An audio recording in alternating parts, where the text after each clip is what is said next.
Welcome, friend, to another journey together. We're so glad to have you here.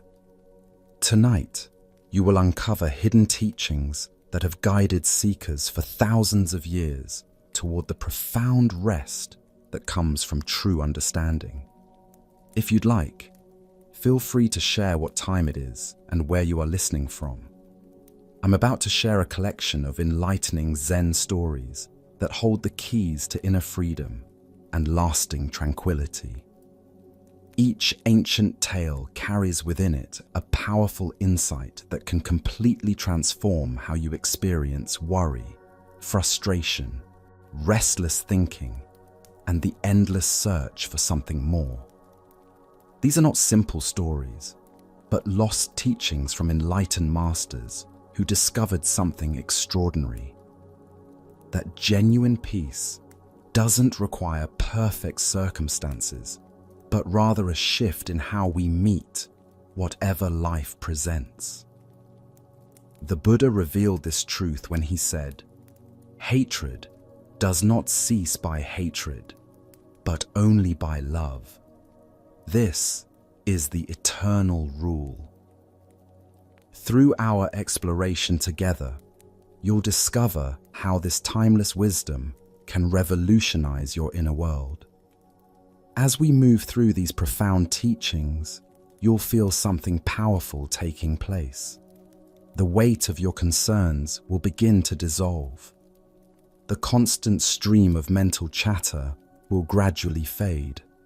You'll find yourself naturally arriving at a place of deep understanding and complete rest. So allow yourself to settle completely now. Let your entire being relax into this moment. Breathe with me once, deeply, and as you release that breath, know that you're about to receive ancient wisdom that has been quietly waiting to find you. Let us begin with a story about the impermanence of all teachings. This is the story of the riverbed letters. In a mountain village where a crystal river wound through ancient pines, there lived a scribe named May, who devoted her life to copying sacred sutras for traveling pilgrims. Her small hut smelled of pine smoke and ink, and her calligraphy was renowned throughout the region for its clarity and beauty. Each morning, travelers would arrive dusty from mountain paths, seeking a line of wisdom to carry them through their journeys. One summer, illness struck the village papermaker, and suddenly there was no paper to be found anywhere. Yet still the pilgrims came, weary and seeking guidance. May sat in her empty workshop, surrounded by brushes and inkstones, but unable to fulfill her purpose. The absence of paper felt like a wall between her and her calling. On the third morning, without paper, May walked to the river at dawn. Standing barefoot on the smooth stones, she selected a flat rock from the shallows, dried it carefully on her sleeve, and wrote a single character with lampblack and water: peace. She placed the stone gently back into the flowing water. Her young apprentice Jin discovered her there and was troubled. "Master," he said, "the words will wash away. They won't last even until sunset." May dipped her brush again and wrote breath on another stone. "The river reads quickly," she replied, returning the stone to the current. Each morning thereafter, May continued this practice. She wrote different characters on different stones: heart, return, stillness, flow. Each stone was carefully placed back into the water, where the current gradually erased the ink and carried the teachings downstream. Jin grew increasingly distressed. "Master, we are losing all the wisdom. These words should be preserved." One evening, heavy rains swept over the mountains. The river rose and swallowed all the stones at once. Jin rushed to rescue them, but May placed a gentle hand on his arm. "Let the lesson go home," she said quietly. The next day, when the waters cleared, Jin searched frantically for the stones. Every character had been washed clean. He sat beside May, dejected. We have lost 100 sacred words. May smiled with deep peace. We have gained a river that has read them all. They walked along the bank together in silence. Jin began to notice how the water curved around obstacles without resistance, how it carried both leaves and branches with equal grace, how it reflected light the same whether it flowed over golden sand or dark stones. For the first time, he was reading the water itself. "Master," he whispered, "how do I learn this older script?" "Begin where it touches your feet," May answered.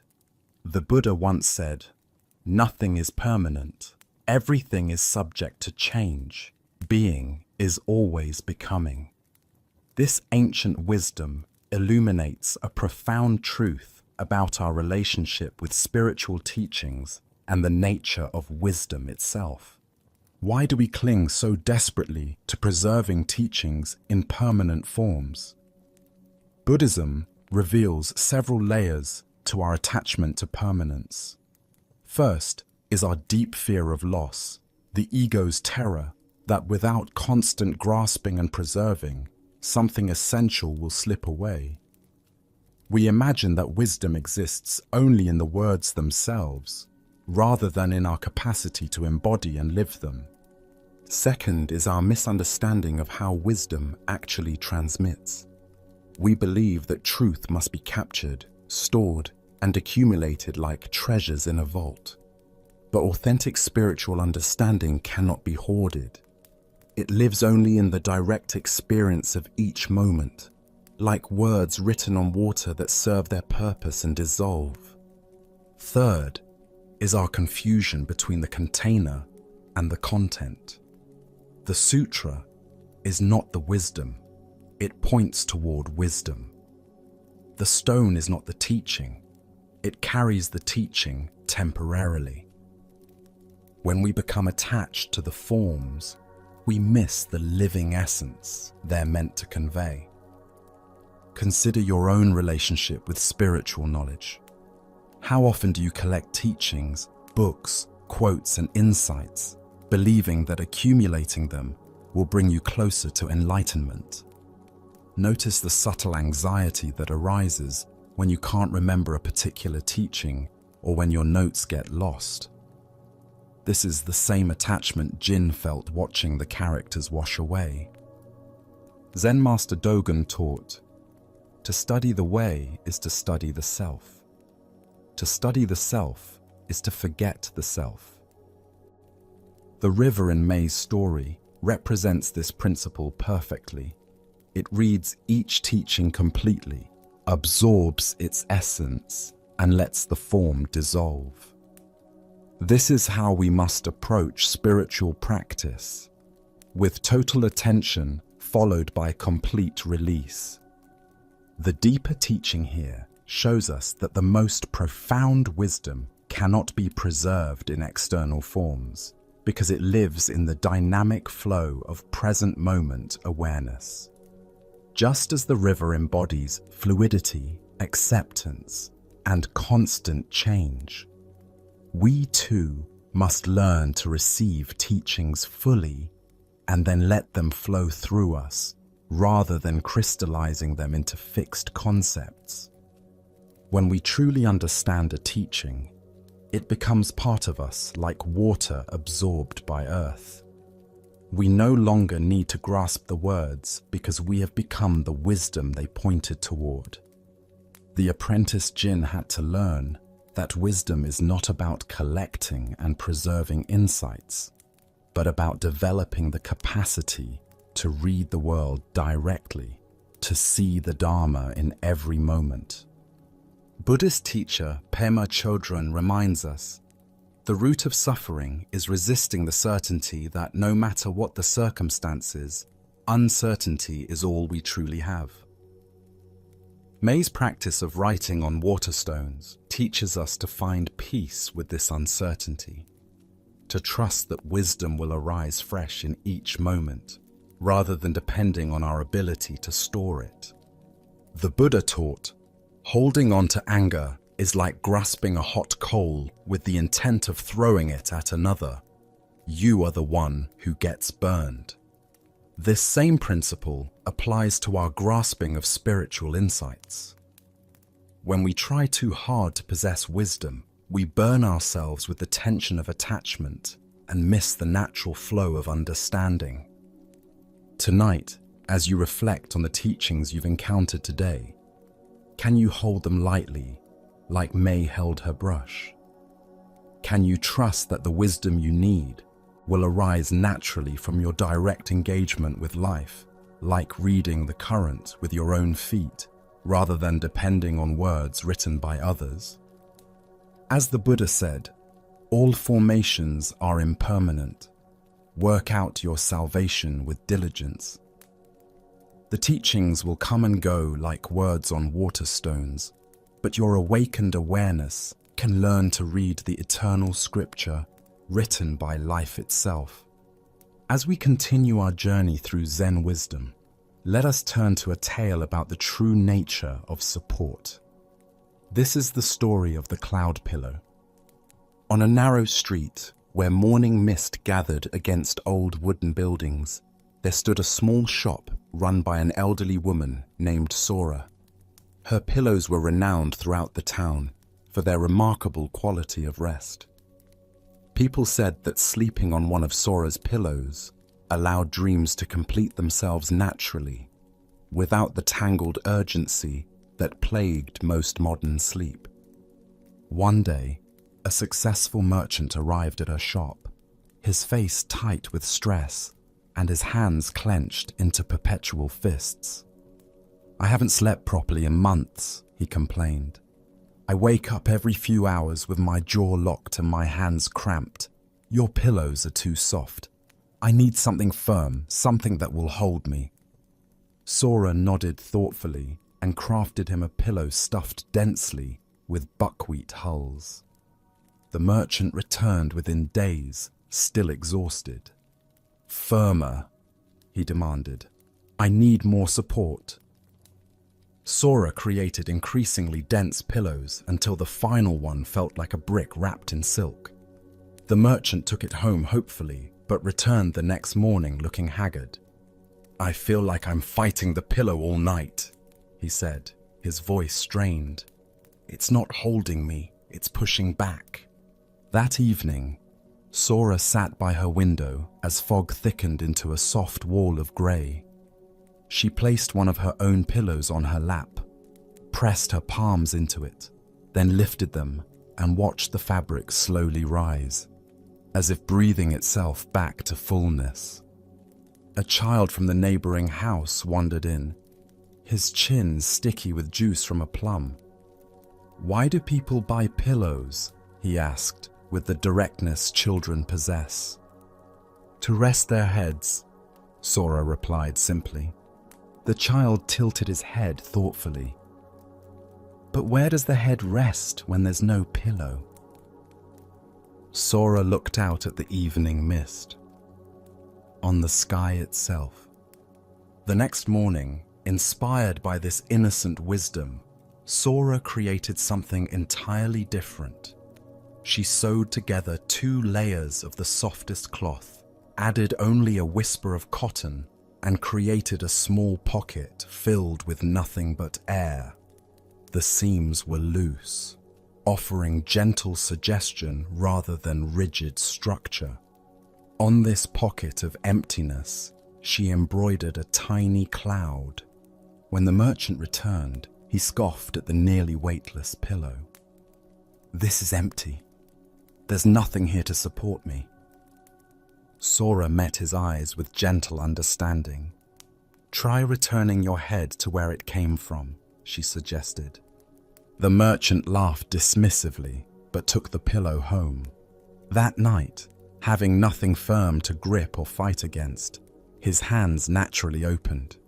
The pillow yielded completely, then met his head with just enough presence to remind him he was supported.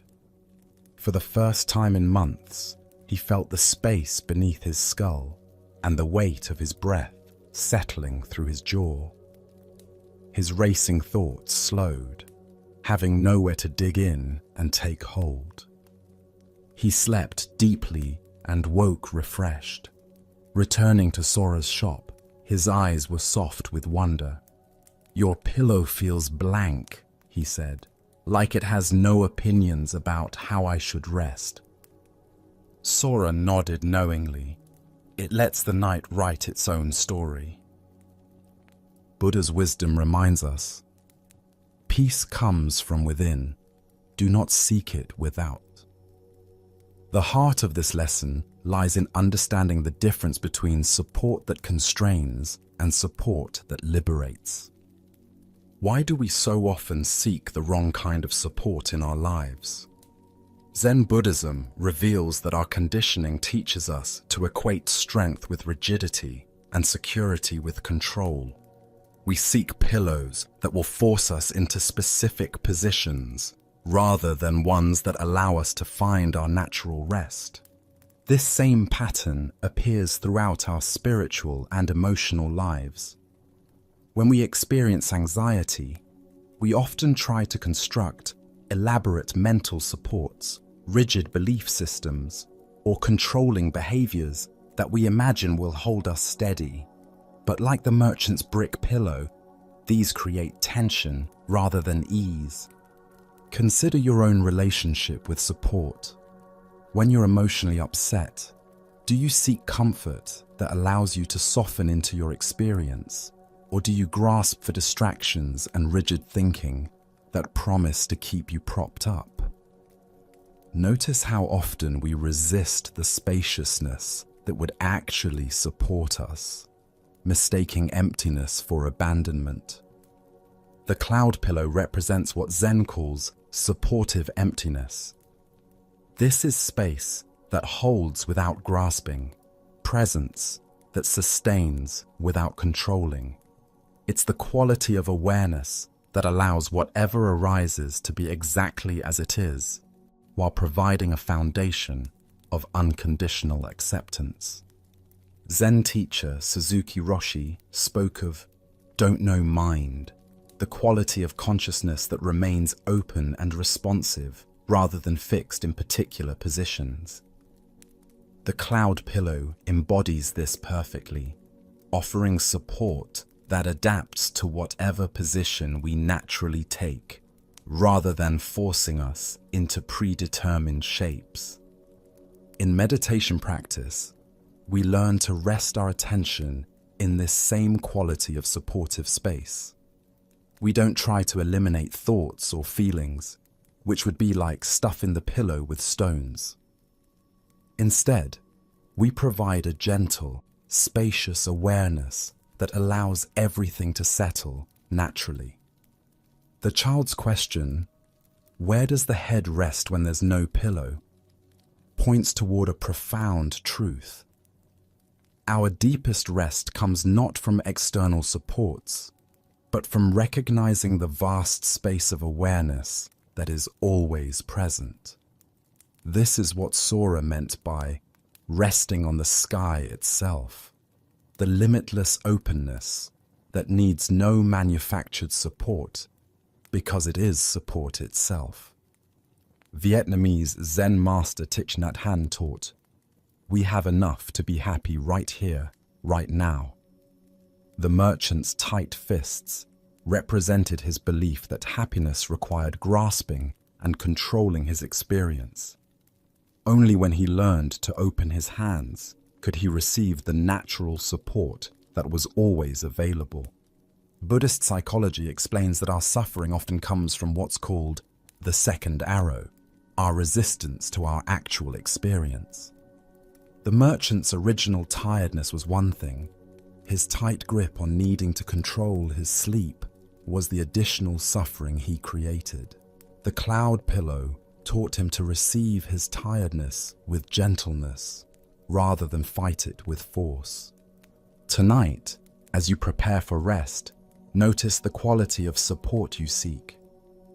Are you trying to force your mind into a particular state?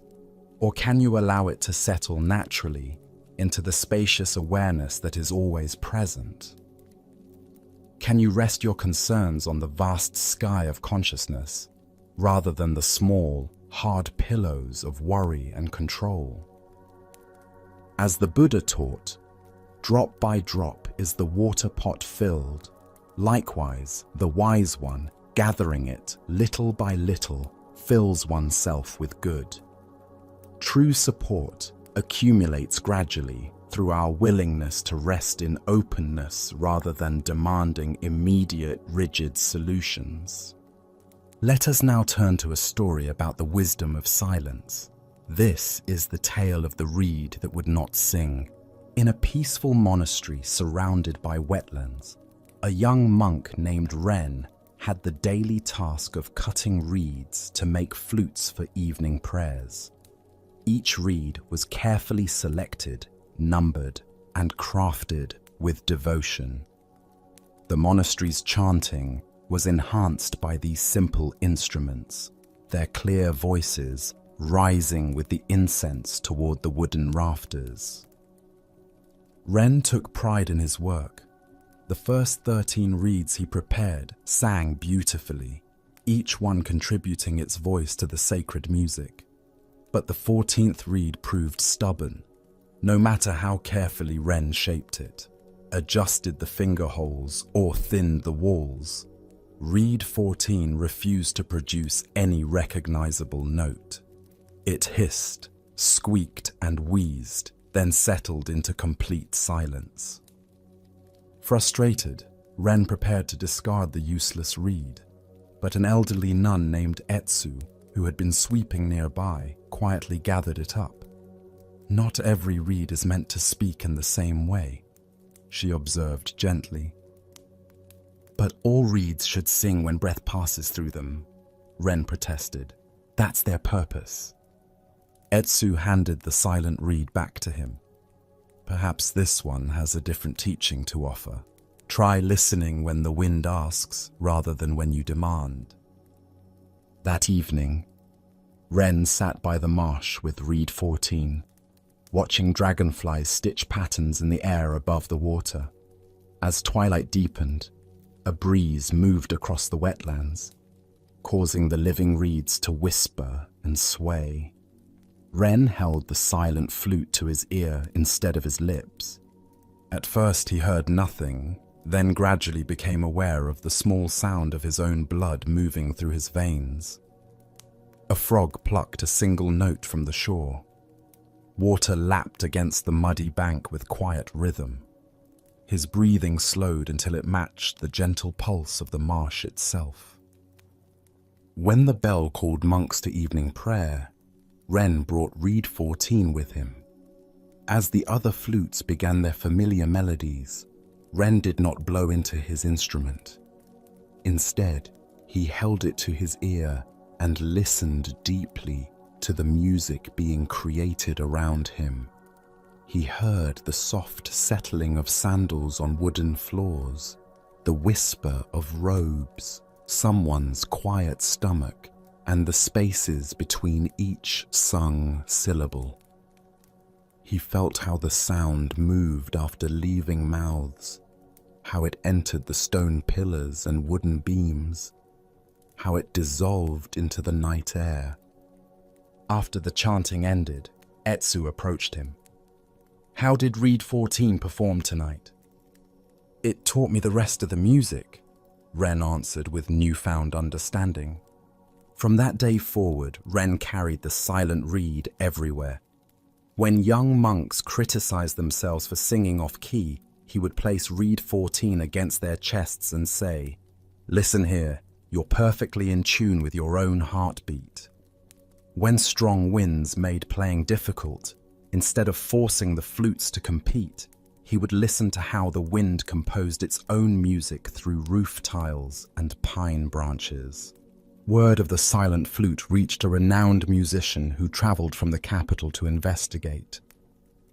"Let me hear this instrument that has no voice," she requested. She held reed 14 to her ear, and closed her eyes in concentration. After several minutes, she smiled with recognition. It's a perfect teacher. It doesn't flatter you with echoes of your own breath.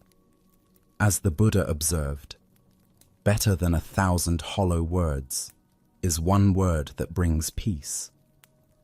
What emerges from this story is the profound difference between noise and communication, between speaking and truly listening. Why do we struggle so deeply with silence? Buddhist psychology reveals that our minds are conditioned to equate value with output, productivity with sound. We live in a world that rewards constant speech, endless commentary, and the ability to fill every space with words or music. Silence makes us uncomfortable because it offers no distraction from direct encounter with reality. Our resistance to silence stems from several sources. First is our fear of emptiness, the ego's terror of spaces that cannot be controlled or filled with familiar content. We mistake silence for absence rather than recognizing it as the pregnant fullness from which all sound arises. Second is our addiction to self-expression. We believe our worth comes from what we contribute vocally to the world, failing to recognize the profound contribution of deep listening. Like Ren trying to force Reed 14 to sing, we push ourselves to perform rather than discovering what wants to emerge naturally. Third is our inability to perceive subtlety. Our attention has become so coarse that we can only notice dramatic sounds while missing the symphony of small voices that speak constantly beneath the surface of our awareness. Consider your own relationship with silence. When was the last time you sat quietly without any agenda to produce thoughts, insights, or solutions? Notice how quickly the mind rushes to fill empty spaces with commentary, planning, or entertainment. This is the same impulse that made Ren want to discard the silent reed. Reed 14 represents what Zen calls original silence, the spacious awareness that exists before and after all words. This is not the silence of suppression or emptiness, but the full, pregnant silence that contains infinite possibility. It's the silence between heartbeats that allows the heart to function, the pause between breaths that makes breathing possible. Zen Master Huang Po taught, "The foolish reject what they see, not what they think. The wise reject what they think, not what they see." Reed 14 appeared broken to Ren's thinking mind, but revealed profound wisdom to his listening heart. Sometimes our greatest teachers come disguised as failures or inadequacies. In meditation practice, we learn to value the silent reed of awareness that simply listens without needing to comment, judge, or produce insights. This quality of receptive attention allows us to hear what's actually happening rather than what we think should be happening.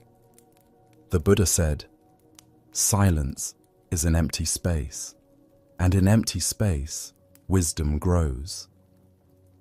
When we stop trying to fill every moment with our own voice, we discover the vast conversation already taking place. We hear the wisdom of our body, the intelligence of our breath, the subtle guidance of intuition.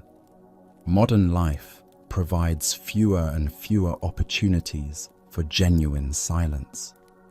We're surrounded by constant input designed to capture our attention and prevent us from settling into the deeper listening that Reed 14 represents. But even in noise, we can cultivate the inner silence that hears beneath surface sounds. The musician's observation that Reed 14 doesn't flatter you with echoes of your own breath points toward a crucial spiritual principle. True wisdom often comes not from confirmation of our existing thoughts, but from the silence that allows fresh understanding to emerge. Tonight, as you notice the impulse to fill quiet moments with activity or thinking, remember Read 14. Can you hold space for the silence that teaches without words? Can you listen with your whole being to the music that plays constantly beneath the noise of daily life? The Buddha taught, peace comes from within, do not seek it without. The deepest peace is found not in the perfect harmony of all our reeds singing together, but in the silence that allows us to hear the symphony of existence of which we are already a part. Our next story reveals the profound nature of practice itself. This is the story of the charcoal moon. In a small mining town nestled at the foot of a blackened mountain, a solitary charcoal burner named Ko spent his days tending fires that transformed wood into fuel. His modest hut was permeated with the scent of pine tar and wood smoke, and his hands were permanently stained dark from his work. Each evening, after banking the coals for the night, Ko would take a piece of charcoal and carefully draw a circle on the soot-darkened wall of his hut. The circle was never perfect. Some nights, his tired hands made it wobbly. Other evenings, when he felt centered and still, the line flowed smooth and round.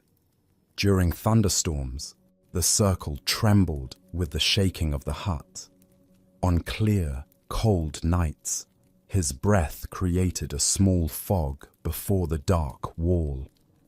But regardless of the circle's appearance, Ko would sit before it and bow with genuine reverence. Each morning, smoke and ash from the fires would blur the previous night's circle beyond recognition. Ko would brush the wall clean and begin his day's work, knowing he would draw again when evening came. A curious neighbor once asked, "Ko, what deity do you pray to each night?" Ko paused from washing his blackened hands and replied simply, "I bow to the moon that appears when all fires go out." The neighbor looked puzzled. "But your wall is completely black, and your moon is drawn with charcoal. How can you see any moon there?" Ko smiled with quiet understanding. Even the darkest wall reflects the light that's already present. One autumn, a traveling potter sought shelter in Ko's humble dwelling. She woke at dawn and observed Ko's morning ritual of drawing a fresh circle with careful attention. "You know," she suggested helpfully, "you could use white chalk instead of charcoal. Then your moon would actually be visible." Ko shook his head gently. "This is the moon that the coals understand. This is the moon that lives in darkness." As winter deepened, fierce storms bent the mountain pines and shook the small hut violently. One particularly wild night, a powerful gust tore the door open and swept ash across the wall, completely erasing Ko's circle before he could bow. He sat before the blank, dark surface, his hands resting quietly on his knees. For the first time in years, Ko did not reach for his charcoal. Instead, he simply sat with the empty wall, allowing the storm to rage around him. In that darkness, he began to see all the circles he had ever drawn. The shaky ones from tired evenings, the perfect ones from centered nights, the interrupted ones from restless times. He felt the presence of his practice in his hands, in his breath, in the quiet attention he had cultivated through countless repetitions. When the wind finally calmed, a single cloud drifted through the open door, creating an even softer darkness against the dark wall. Ko found himself laughing quietly so as not to wake the road. He stepped outside into the clear night and saw the actual moon hanging simply and completely over the black mountain. surrounded by stars that needed no charcoal to shine. Returning to his hut, Ko sat before the unmarked wall and bowed just as deeply as he had to all his drawn circles. The potter opened one sleepy eye and asked, "No moon tonight?" "All moon," Ko replied peacefully. The Buddha taught, "What we think, we become. What we feel, we attract. What we imagine, we create." This ancient wisdom illuminates the profound truth about spiritual practice and the nature of devotion itself. Why do we become so attached to the forms of our practice? Buddhist understanding reveals that our minds naturally create rituals and repetitive actions as anchors for attention and intention. These forms serve a crucial purpose, like Ko's nightly circle drawing. They provide structure for cultivating presence and reverence. However, we often mistake the container for the content, believing that the external action itself produces spiritual benefit. Ko's charcoal circle was never the point. It was simply a vehicle for bringing his complete attention to the present moment. The circle focused his awareness, but the awareness itself was what transformed him. Consider your own spiritual practices.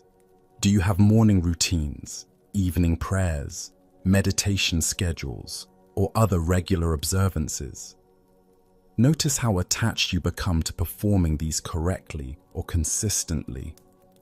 Watch what happens when circumstances prevent you from completing your usual forms. Do you feel you've missed something essential? Or can you recognize that the quality of attention you bring is more important than the specific actions? The deeper teaching here shows us that authentic practice eventually liberates us from dependence on external forms. Ko's years of drawing circles with devoted attention cultivated a quality of presence that existed independently of the charcoal and wall. When the storm erased his circle, he discovered that his capacity for reverence had become internalized. Zen Master Dogen wrote, "Practice and enlightenment are one."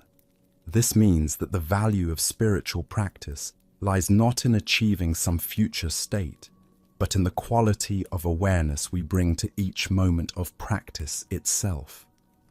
Ko's bowing to the charcoal moon was not preparation for eventually seeing a real moon. It was complete spiritual activity in itself. The storm that erased Ko's circle represents the inevitable moments in life when our familiar structures are disrupted. Illness, loss, travel, or major life changes can interrupt our regular practices. These disruptions become opportunities to discover whether we've been practicing with attachment to form or with genuine understanding.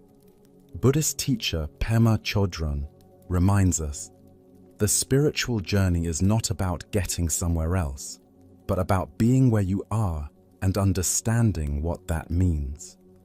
Ko's charcoal moon taught him to find the sacred in his actual circumstances, rather than waiting for ideal conditions. The contrast between Ko's charcoal moon and the real moon in the sky points toward a profound principle. We often dismiss our imperfect, humble practices while imagining that authentic spirituality exists somewhere else, in more dramatic or sophisticated forms. But Ko understood that his blackened wall reflected the same light as the sky above. This story also reveals the evolution of practice over time. Beginning practitioners often need clear, concrete forms to anchor their attention. Ko needed to physically draw circles and bow to them, but mature practice becomes more fluid and internal. Eventually, Ko could bow to emptiness itself, recognizing the sacred in the absence of form.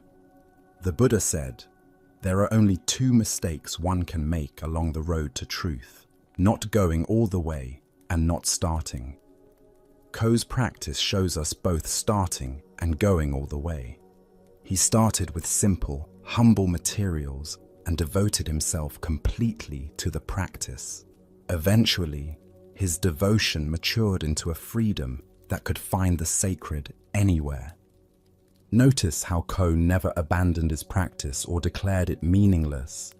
When he realized he didn't need the charcoal circle, he simply held it more lightly, drawing sometimes and not drawing other times, responding to each moment freshly rather than following rigid rules.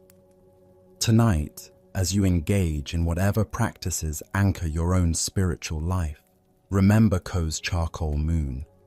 Can you bring the same devoted attention to these activities while holding them lightly? Can you recognize that the sacred you're seeking through practice is already present in the very quality of attention you're bringing right now? As the Buddha taught, the mind is everything. What you think, you become. When Ko learned to see the moon in charcoal on a black wall, he was training his mind to recognize the light that exists in every circumstance, even the darkest ones. Now, let us explore a Zen story about the nature of true listening. This is the tale of the bell without a clapper. In a fishing village where fog rolled in from the sea each morning, there lived a renowned bell founder named Haku, whose bronze creations could be heard across great distances. For generations, his bells had marked the hours for sailors, called children home for dinner, and announced festivals and ceremonies. The clear, resonant notes of Haku's bells were woven into the very fabric of village life. One spring, after a particularly fierce storm had damaged his workshop and washed his bell molds into the sea, Haku made a surprising announcement. He would forge one final bell, but this bell would have no clapper. The village mayor arrived at Haku's workshop, concerned. "Master Haku, how can a bell serve the village if it cannot ring? What use is a silent bell?" Haku paused from polishing a piece of bronze and tapped gently on his teacup with a wooden spoon. "Listen," he said. "Everything in this world can serve as a striker. Perhaps we have forgotten how to hear." Working only by moonlight when the ocean's rhythm was most apparent, Haku carefully crafted his final bell. Into the bronze, he mixed sand gathered from that liminal space where waves neither advance nor retreat, where the sea pauses in perfect balance. When the bell had cooled, Haku refused the mayor's suggestion to hang it in the traditional tower. Instead, he placed it on a smooth stone at the harbor's edge, at just the right height for people to approach and touch. Word spread quickly through the village. People came to see Haku's strange creation. A fishmonger, tired from the morning market, leaned her hip against the bell while counting her coins. Children pressed their ears to its bronze surface, listening for the sound of distant wails. An old monk placed his palm flat against the metal, then slowly lifted it, feeling how the bronze held his warmth for several heartbeats before releasing it to the cool morning air. Days passed without a single audible note. The mayor grew increasingly frustrated. "Master Haku, a bell that makes no sound is nothing more than an expensive pot with a wide mouth. The people are beginning to talk." Haku gestured toward the rhythmic waves. "Perhaps they should listen with their whole bodies instead of just their ears." That evening, a fog so soft it seemed to have no edges rolled in from the sea. Fishing boats found their way by following the gentle lights of buoys and the lighthouse beacon. One young fisherman, carrying a lantern and walking carefully along the harbor, stopped when he encountered the silent bell. Setting down his lantern, he placed both palms against the bronze surface. The bell hummed, not in his ears, but in the bones of his wrists and forearms. The bronze seemed to breathe with the ocean's pulse, drinking in the night air and returning it as a subtle vibration that resonated through his entire body. He stood there for several minutes, feeling connected to something vast and steady beneath the fog. Word of this discovery spread through the village like ripples on water. The bell rings in the body, people whispered. Couples began meeting there, leaning against the bronze together until their hearts found a common rhythm. Sailors returning from rough voyages would place their foreheads against the bell's surface, allowing the tremor of the waves to ease the tension from their jaws and shoulders. Even the skeptical mayor found himself drawn to the bell one lonely morning. Leaning his back against its curved surface, he felt it respond to his deep sigh with a gentle vibration that seemed to acknowledge and accept his weariness. A traveling merchant, curious about this unusual attraction, asked Haku directly, "Master, why did you remove the clapper from your final bell?" Haku smiled with the wisdom of years spent listening to metal sing. The bell was always ringing, the clapper only argued with its true voice. As the Buddha understood, peace cannot be kept by force. It can only be achieved by understanding. Here we discover a profound teaching about the difference between noise and true communication, between hearing and genuine listening. Why do we assume that meaningful communication must be loud or obvious? Zen Buddhism reveals that our culture has trained us to recognize only the most dramatic forms of expression, while remaining deaf to subtler languages that speak directly to the body and heart. Our conditioning teaches us that silence equals absence, that if something cannot be heard with the ears, it has no value. But Haku's bell demonstrates that the most profound communications often occur below the threshold of ordinary hearing. The bell was always vibrating with the rhythm of the earth, the pulse of the sea, the breathing of the wind. The clapper only obscured this deeper song with its crude striking. Consider your own patterns of listening. How often do you wait for others to speak loudly or dramatically before paying attention? How much subtle communication do you miss because you're only listening for words? Notice the difference between hearing someone's voice and feeling their presence, between understanding their words and sensing their heart. The villagers who discovered the bell's true voice had to engage with it differently than they had with traditional bells. Instead of waiting passively for sound to reach their ears, they had to approach, touch, and open their whole bodies to receive its message. This represents a fundamental shift from passive consumption to active participation in communication. Buddhist teacher Thich Nhat Hanh speaks of deep listening, the practice of receiving others with our entire being rather than just our analytical minds. The bell without a clapper teaches this same skill. When we listen with our bodies, our hearts, our complete attention, we hear communications that remain invisible to our thinking minds. The bell's placement at the harbor's edge, where sea meets land, symbolizes the liminal space where true listening occurs. It's the threshold between our ordinary consciousness and deeper ways of knowing. Standing in this space requires us to slow down, become present, and allow ourselves to be touched by subtler forms of communication. Modern life provides few opportunities for this kind of listening.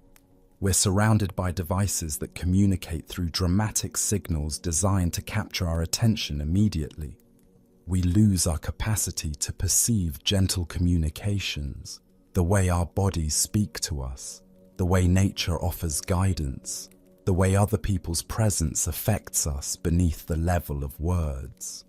The fog that rolled in the evening when the young fisherman first heard the bell represents the conditions that support deep listening. When our usual reference points become obscured, when we can't rely on familiar visual cues or mental maps, we naturally become more receptive to subtle guidance. Zen practice cultivates this receptivity through meditation, where we learn to listen to the silence between thoughts, the space between breaths, the stillness that underlies all movement. This is the same quality of attention that allowed the villagers to hear Haku's bell. The Buddha taught, silence is not empty, it is full of answers. The bell without a clapper embodies this truth perfectly. Its silence contained infinite communication for those who knew how to receive it. Tonight, as you prepare for rest, can you listen to your environment the way the villagers learned to listen to Haku's bell? What subtle communications might your body be offering? What gentle wisdom might be available if you open to receive it with more than just your thinking mind? As the Buddha said, the quieter you become, the more you can hear. In learning to listen with our whole being, we discover that the world is constantly offering guidance, comfort, and connection through languages more intimate than words. As we continue our journey through the wisdom of Zen Buddhism, we encounter a teaching about how our relationship to outcomes affects our natural capabilities. This is the story of an archer whose skill fluctuated with his desires.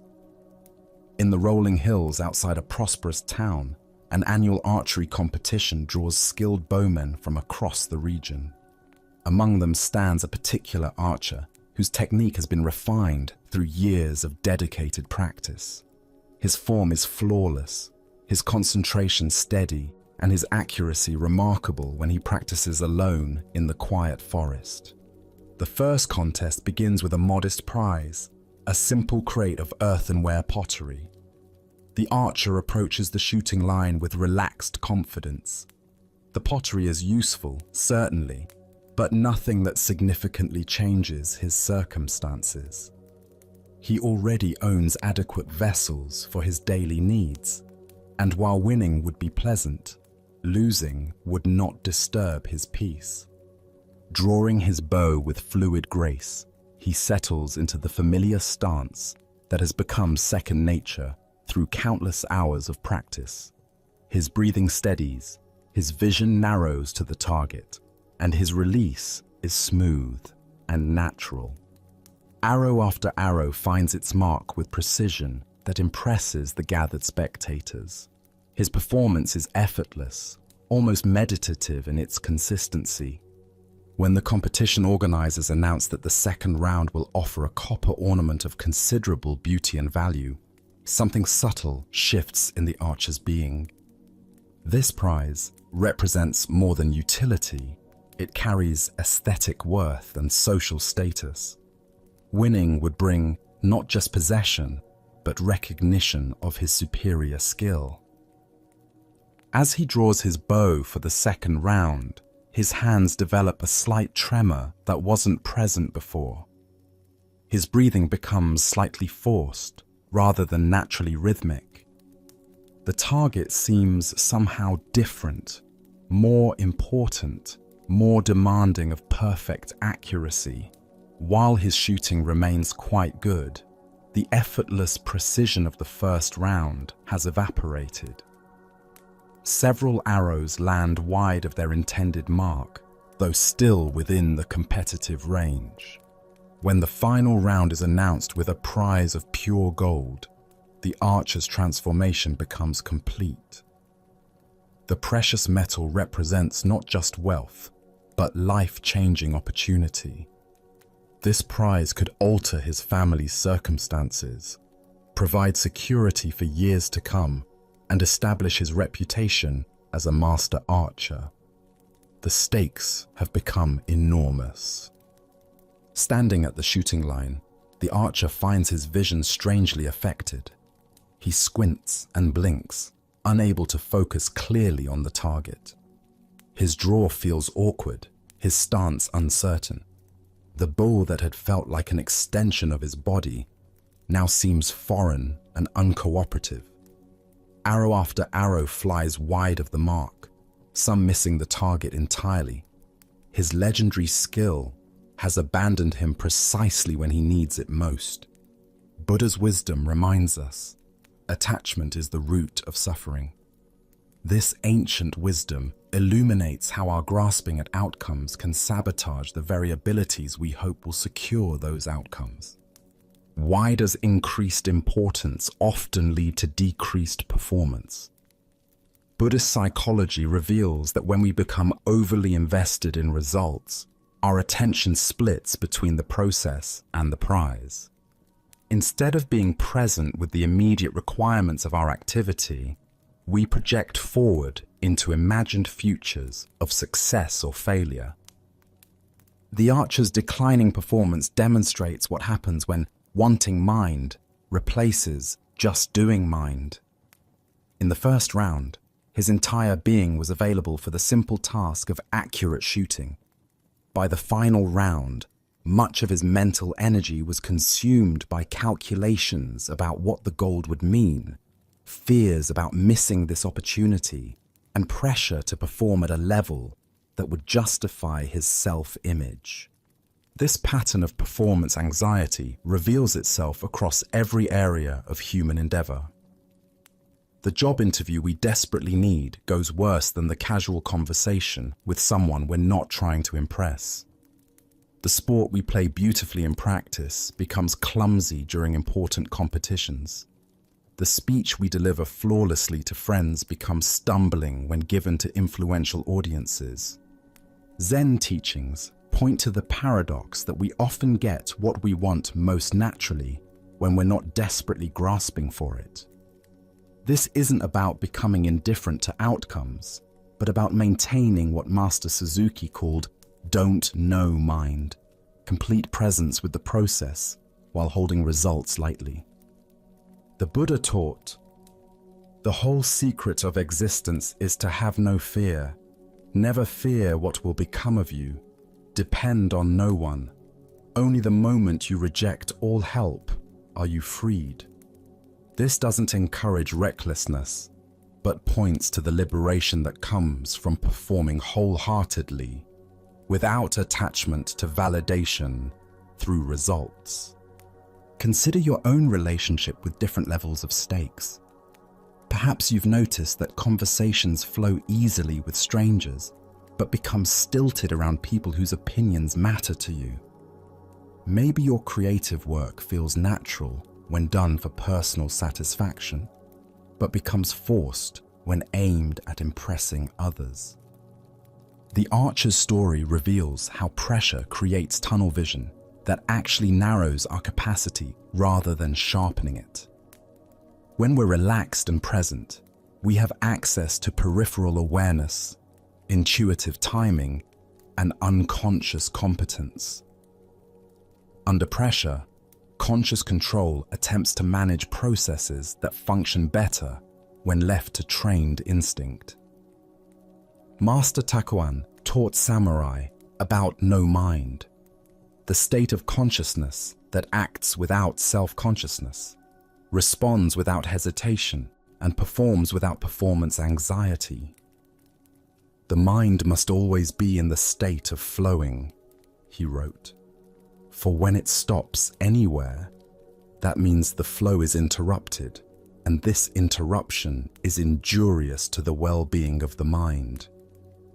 This doesn't mean we should avoid challenging situations or ambitious goals, but but rather that we should develop the ability to remain present with our activity regardless of external stakes.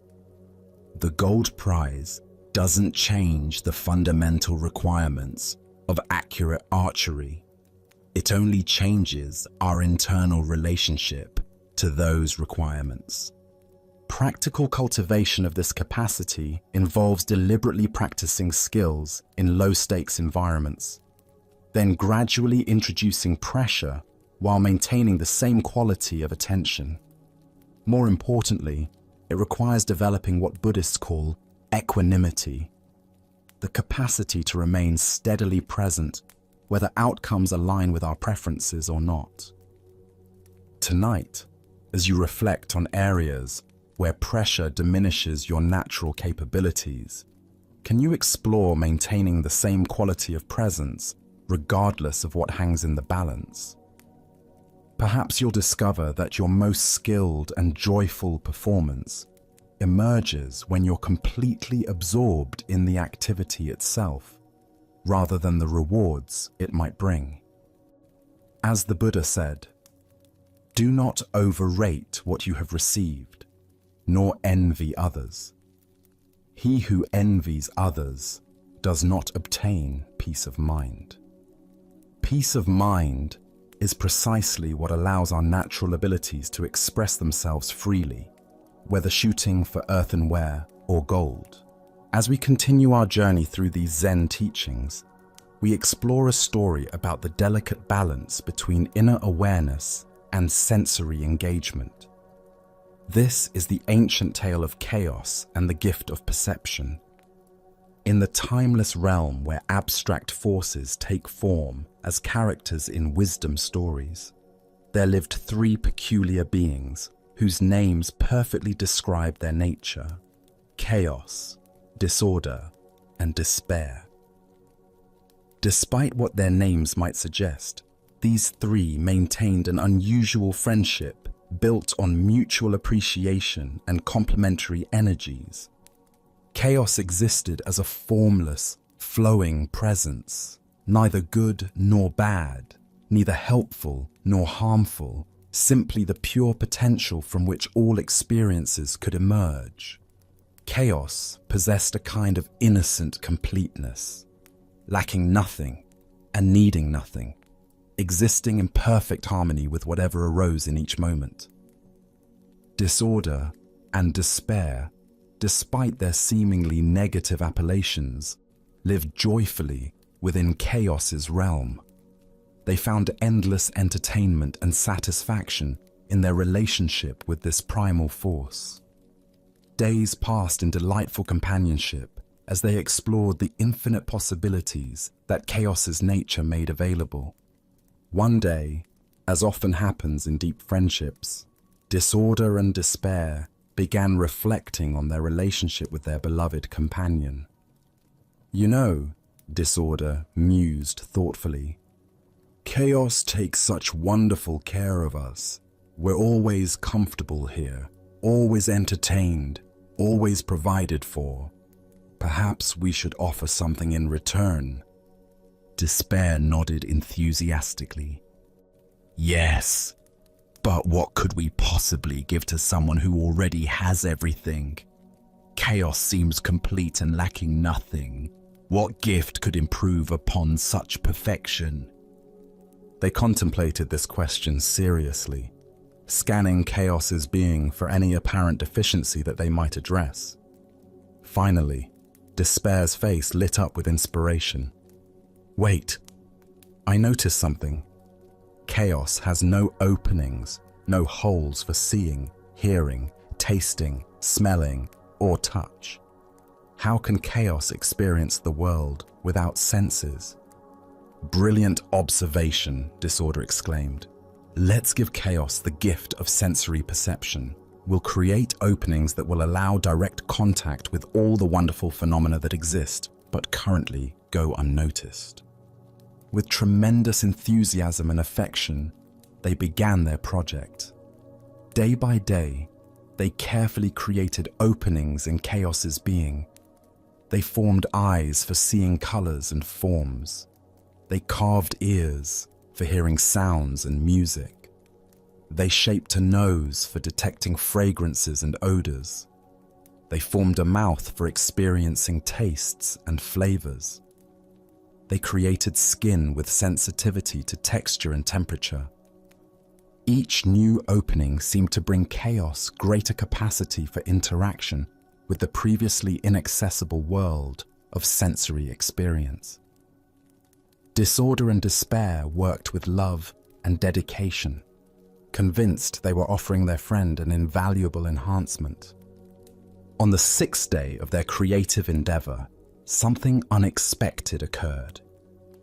As they completed the final sensory opening, chaos began to change in ways they hadn't anticipated.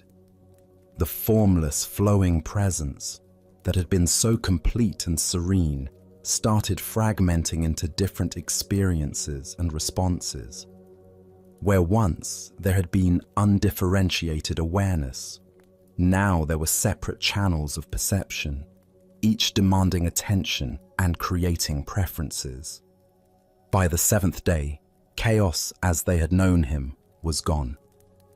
The unified presence had become a complex being subject to sensory overload, conflicting desires, and the constant chatter of mental activity responding to endless streams of information.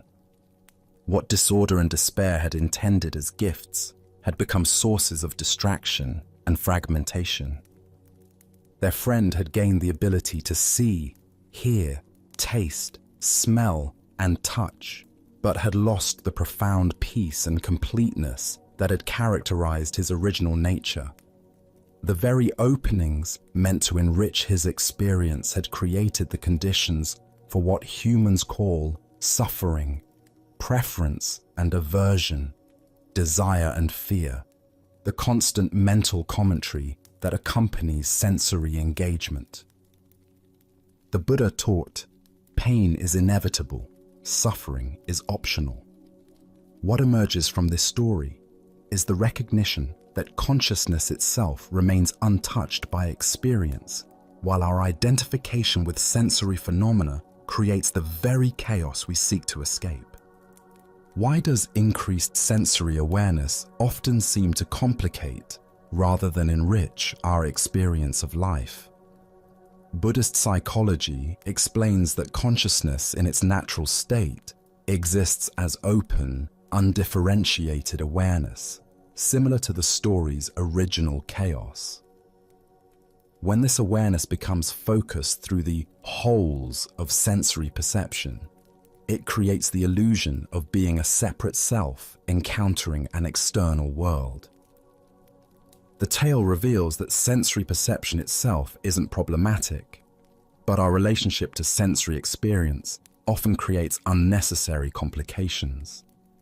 When we identify completely with what we see, hear, taste, smell, and touch, we lose contact with the awareness that remains constant beneath all changing phenomena. This ancient wisdom points toward what contemplative traditions call pure consciousness, awareness before it becomes entangled with the objects of its attention. This isn't unconsciousness, but rather consciousness that knows itself as the space within which all experience appears and disappears. The story's tragic irony lies in how gifts intended to enhance experience actually created limitations. Similarly, our sophisticated sensory engagement with modern life, constant visual stimulation, endless audio input, complex flavors and fragrances, intricate textures and temperatures, can overwhelm our capacity for simple presence. Buddhist meditation practices often involve temporarily reducing sensory input in order to rediscover the stillness that exists beneath sensory activity. This isn't about rejecting the world of the senses, but about developing the capacity to engage them without losing contact with our essential nature.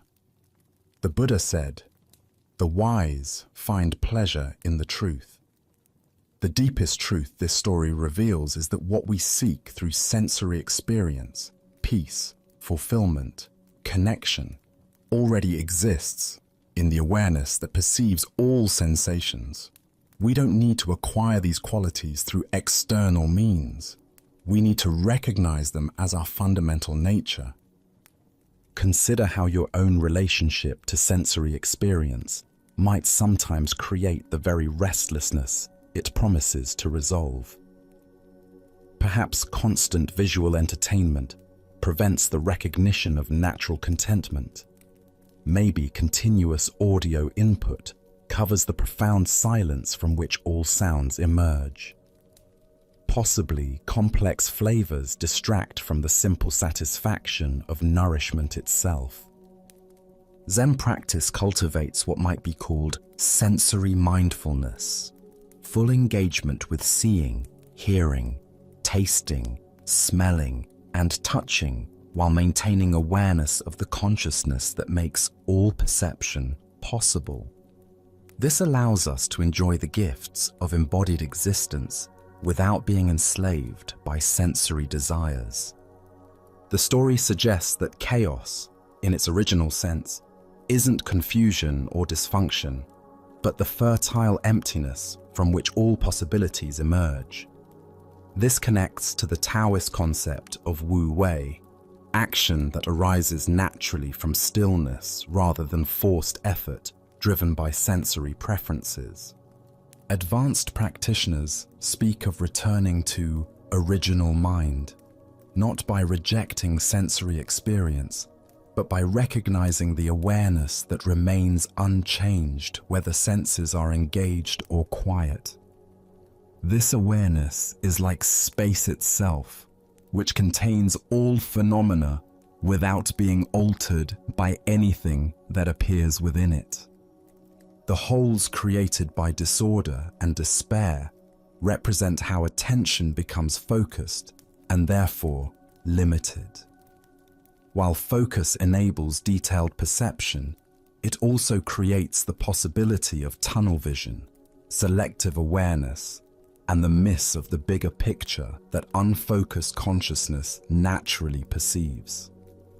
This teaching doesn't advocate sensory deprivation, but points toward conscious engagement with the sensory world.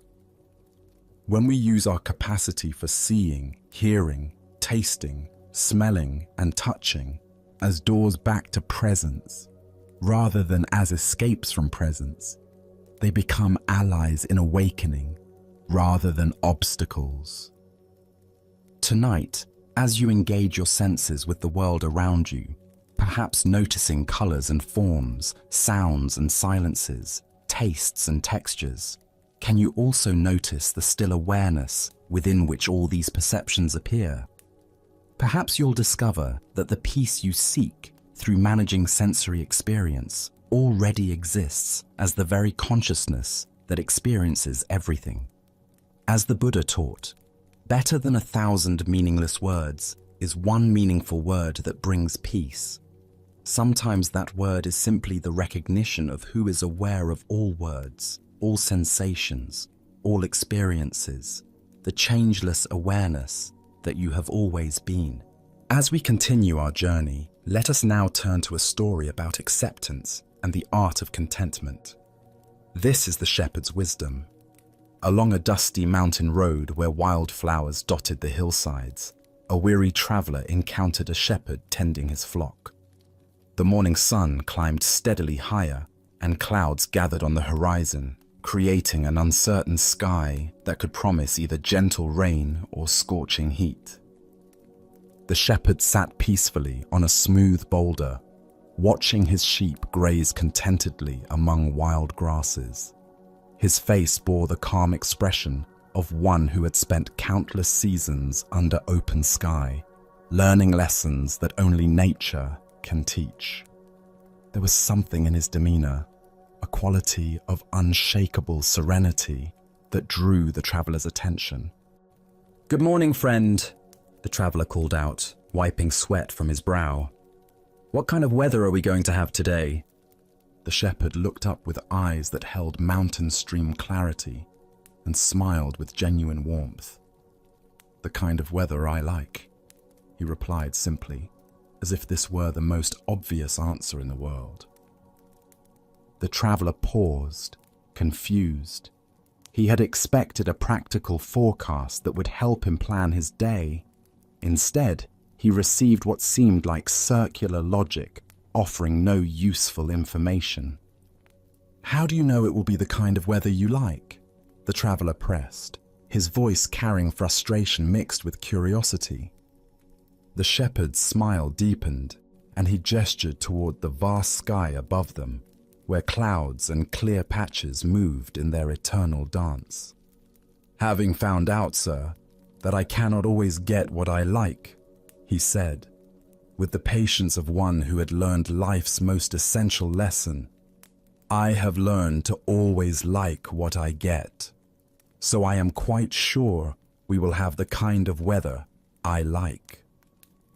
The traveler stood in silence, the profound simplicity of this wisdom settling into his understanding, like seeds finding fertile ground. Here was a man who had discovered something that all the weather predictions in the world could not provide: complete freedom from the anxiety of uncertainty. As the Buddha observed, attachment is the root of suffering. What emerges from this story is the recognition that true contentment comes not from controlling external circumstances, but from transforming our relationship to whatever circumstances arise. Why do we exhaust ourselves trying to arrange life according to our preferences, rather than learning to find peace within whatever life presents? The shepherd represents what Zen calls great acceptance, not passive resignation, but the profound wisdom that recognizes resistance to reality as the primary source of suffering. When we fight against what is, we create an internal war that drains our energy and blocks our capacity for contentment. When we learn to align ourselves with reality as it unfolds, we discover the tremendous peace that comes from swimming with the current rather than against it. Consider how much mental and emotional energy we spend each day resisting circumstances beyond our control. Traffic jams, weather that doesn't match our plans, people who don't behave as we think they should. Each resistance creates a small contraction in our awareness, a tiny rebellion against reality that accumulates into chronic dissatisfaction. The shepherd's approach doesn't mean becoming passive or ceasing to have preferences. We can still hope for sunny days while fully accepting rainy ones. We can work toward goals while finding peace when outcomes differ from expectations. The key lies in holding our preferences lightly rather than allowing them to determine our contentment. Zen Master Seng Tsan wrote, "The great way is not difficult for those who have no preferences." This doesn't suggest eliminating all desires, but rather not allowing those desires to become demands that reality must fulfill for us to be okay. Look deeply at your own patterns of resistance. How often do you find yourself arguing with reality, wishing circumstances were different, or believing you'll be content when things change? This tension is optional, not because you should suppress your desires, but because you can learn to hold them more skillfully. The Buddha taught that attachment doesn't mean caring deeply about things. It means making our inner peace conditional on external circumstances, arranging themselves according to our specifications. The shepherd cares about his flock and appreciates comfort, but his fundamental contentment doesn't depend on any particular outcome. Tonight, as you reflect on the day's experiences, both pleasant and challenging, can you find the shepherd's secret within your own awareness? What if contentment isn't waiting for better circumstances, but is available right now through a shift in perspective? As the Buddha taught, happiness does not depend on what you have or who you are. It solely relies on what you think. the shepherd discovered that when we stop demanding that life conform to our expectations, we find the freedom to enjoy life exactly as it presents itself. Now, let us explore a story about the nature of genuine assistance and the goal of true teaching. This is the encounter between the psychiatrist and the Zen master. At a gathering of professionals and spiritual teachers, a psychiatrist found himself in conversation with a renowned Zen master. The psychiatrist had built his career on helping people work through their psychological difficulties, analyzing their problems, and providing therapeutic interventions designed to improve their mental health and emotional well-being. Curious about how different approaches to helping might compare, the psychiatrist decided to ask the master a direct question that had been on his mind throughout their conversation. "I've spent years learning various techniques for helping people with their emotional and psychological struggles," the psychiatrist said. "I'm curious about your approach. Exactly how do you help people?" The master listened to the question with the same calm attention he brought to everything, considering not just the words but the assumptions underlying them. After a moment of thoughtful silence, he offered a response that was both simple and profound. "I get them to a place where they can't ask any more questions," the master replied. The psychiatrist paused, uncertain whether this was meant as a serious answer or perhaps some kind of Zen riddle. "I'm not sure I understand," he said. "Surely questioning is important in any process of growth and understanding." The master smiled gently. Questions arise from the mind that believes it lacks something. When someone reaches the place where questions naturally cease, they have found what they were truly seeking all along. Buddha's wisdom tells us, doubt everything, find your own light. Yet this ancient teaching reveals a paradox. True finding comes not through endless questioning, but through arriving at a completeness where questions become unnecessary. Why do we assume that helping people means providing answers to their questions, when the deepest healing might involve dissolving the questioner itself?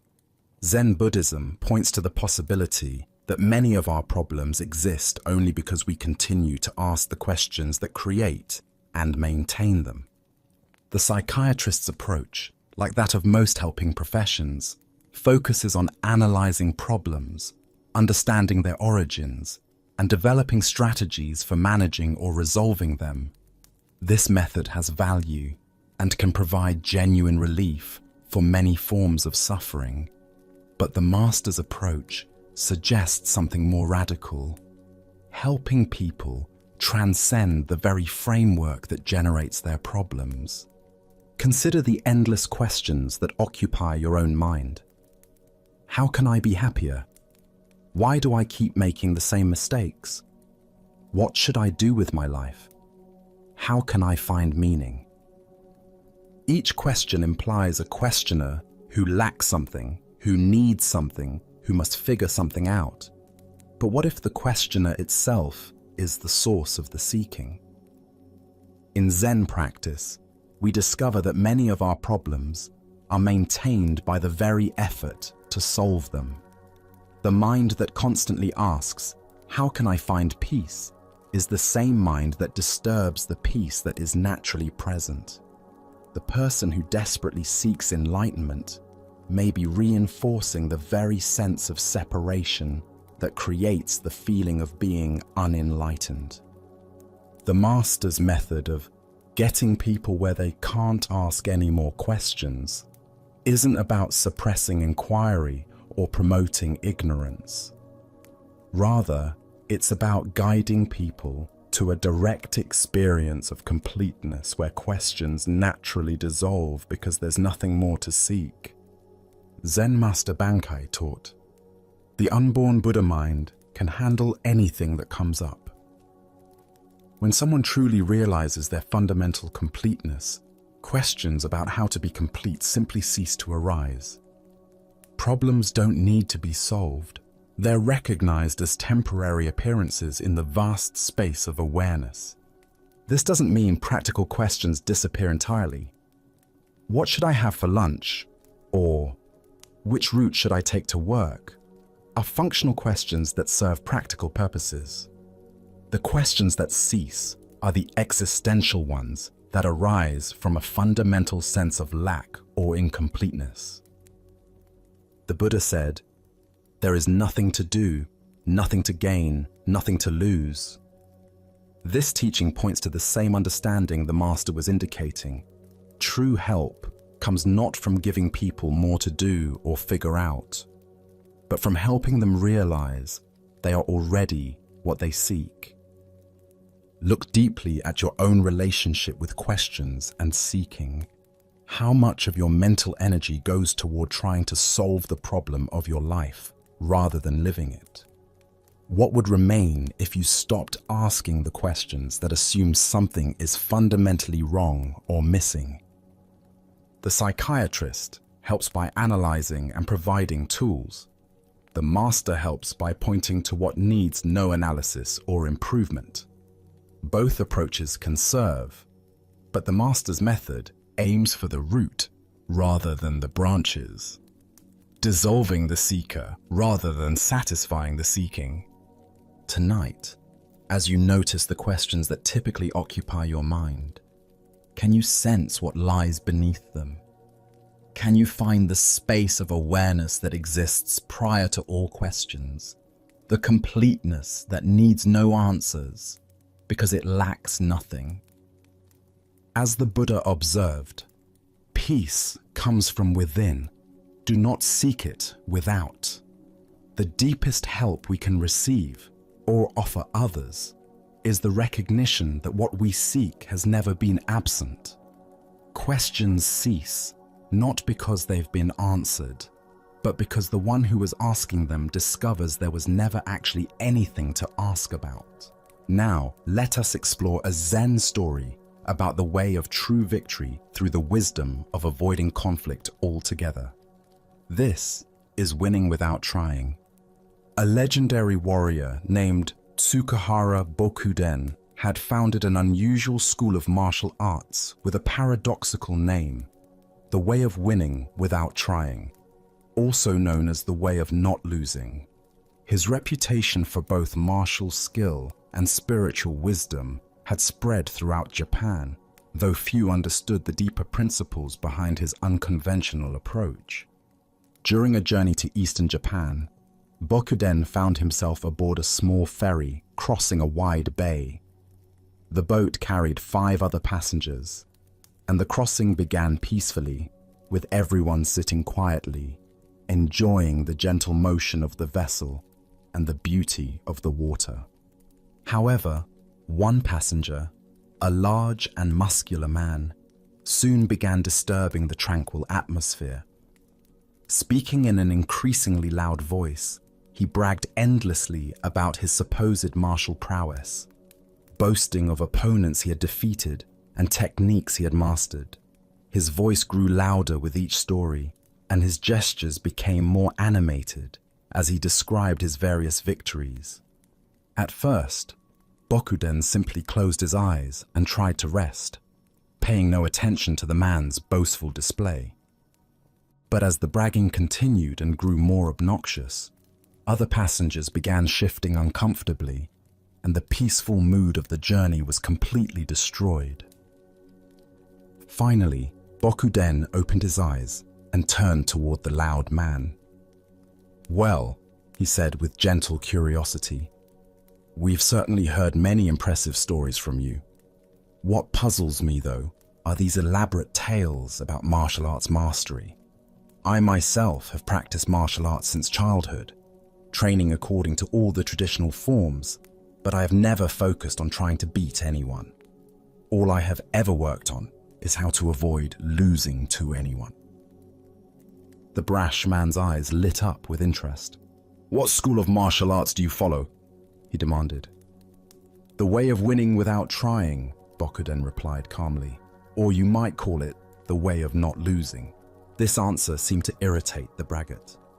If you claim to win without trying, then why are you carrying swords? He challenged, pointing to the weapons at Bokuden's side. Bokuden smiled. These two swords represent mind communicating with mind. They serve to break the point of conceit and cut off the sprouts of wrong thinking. Hearing this philosophical response, the ruffian's anger flared. Enough riddles, he shouted. If you truly follow this way of winning without trying, then prove it. Let's have a duel right now, and we'll see whether you can win without trying. Bokuden remained perfectly calm. In this case, he said thoughtfully, while the sword of my heart is ordinarily a life-giving sword, when facing someone with harmful intentions, it naturally becomes a death-dealing sword. This cryptic response only inflamed the man's rage further.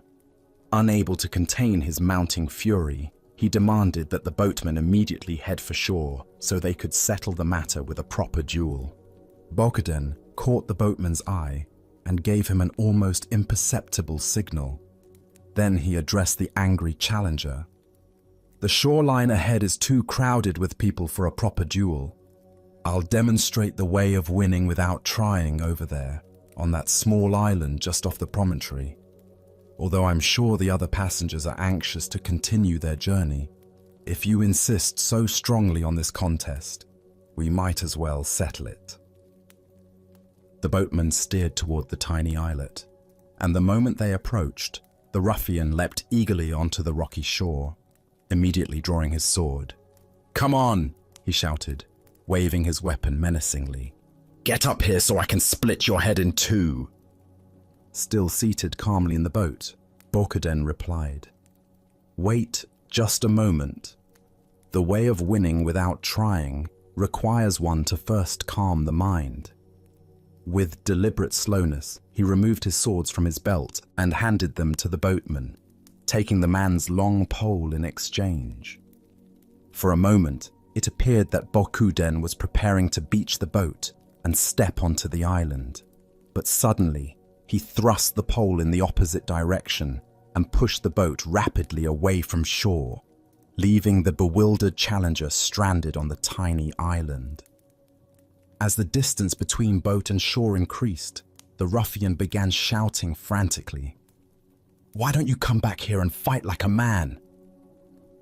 Bokuden laughed heartily. "Why should I? If you have a complaint, then swim out here and I'll give you all the instruction you can handle. This is the true way of winning without trying." Buddha spoke of this when he said, "Hatred is never appeased by hatred in this world. By non-hatred alone is hatred appeased. This is a law, eternal." The heart of this lesson lies in understanding that the greatest victories often come from refusing to engage in conflicts that serve no constructive purpose. Why do we so often feel compelled to prove ourselves through confrontation? Zen Buddhism reveals several patterns that draw us into unnecessary battles. Our ego constantly seeks validation through overcoming opposition, mistaking dominance for strength and conflict for courage. Like the boastful passenger, we often confuse volume with authority and aggression with competence. We also fall into the trap of taking personal offense at others' provocations, allowing their emotions to dictate our responses. When someone challenges our abilities or questions our worth, we feel obligated to defend ourselves through demonstration, rather than simply remaining secure in our actual capabilities. Additionally, we frequently mistake avoidance for cowardice when, in many situations, withdrawal represents the highest form of wisdom. True strength lies not in our ability to defeat opponents, but in our capacity to remain centered regardless of external pressures to prove ourselves. Consider how this wisdom applies to modern life. How often do we engage in arguments on social media that serve no purpose except feeding our ego's need to be right? How frequently do we accept challenges from colleagues or family members that only create more conflict without resolving underlying issues? The Zen teacher Huang Po taught, "The foolish reject what they see, not what they think. The wise reject what they think, not what they see." Bokuden's apparent retreat was actually the most skillful action possible. He avoided unnecessary violence while teaching both his challenger and the other passengers a profound lesson about the nature of true strength. Notice the layers of wisdom in Bokuden's response. He first attempted to defuse the situation through calm reasoning. When that failed, he redirected the conflict to an isolated location to protect innocent bystanders. Finally, he demonstrated that the highest martial arts is knowing when not to fight at all. This doesn't mean avoiding all challenges or conflicts, but rather discerning which battles serve a constructive purpose and which merely feed our ego's appetite for drama. Some conflicts help us grow, protect others, or serve justice. Others, like the ferry passenger's challenge, exist only to satisfy someone's need for dominance. The Buddha said, "In the end, just three things matter: how well we have lived, how well we have loved, how well we have learned to let go." Bokuden's victory required letting go of the need to prove his martial abilities in order to demonstrate something far more valuable: the wisdom of winning without fighting. The challenger was left with more than wounded pride on that tiny island. He received a teaching about the difference between true strength and mere aggression, though whether he understood the lesson remained his choice. Tonight, as you reflect on conflicts in your own life, can you distinguish between battles worth fighting and challenges that serve only ego? Where might you apply Bokuden's wisdom by winning through not engaging? What would it mean to push the boat away from your own unnecessary islands of conflict? As the Buddha taught, better than 1,000 hollow words is one word that brings peace. Sometimes that one word is silence, and the greatest victory is the fight we choose not to have. Now, let us explore a Zen story about the fierce wisdom that sometimes wears the disguise of ordinary appearance and the power of immediate, direct testing of spiritual understanding. This is the old woman with the fire tongs. At the Harapo station, where travelers pause to rest and refresh themselves during long journeys through the mountain passes, stood a modest tea stall run by an elderly woman whose appearance suggested nothing more remarkable than the practical wisdom that comes from years of serving weary visitors. Her weathered hands moved efficiently as she prepared tea and simple meals, and her manner was direct and unassuming, offering no hint of the extraordinary spiritual power that lay beneath her humble exterior. This unassuming tea stall keeper had studied Zen intensively under the great master Hakuin, one of the most demanding and accomplished teachers of his era. Through years of rigorous practice and direct transmission, she had developed what those who knew her well recognized as remarkable spiritual attainment. Her realization was not theoretical or partial, but complete and immediately available for practical application. Master Hakuin himself, despite his reputation for uncompromising standards and fierce teaching methods, held this old woman in the highest regard. Whenever he encountered monks whose practice had become stagnant or who seemed lost in intellectual speculation rather than direct experience, he would express his frustration with a characteristic sigh. "Like this, when are you ever going to realize enlightenment?" he would exclaim to these wavering students. "Go study with the old tea stall lady. She'll show you what real understanding looks like." It became known throughout the region that this recommendation from Master Hakuin was both an honor and a formidable challenge. The old woman's reputation for spiritual power was matched by her reputation for complete intolerance of superficial understanding or pretense.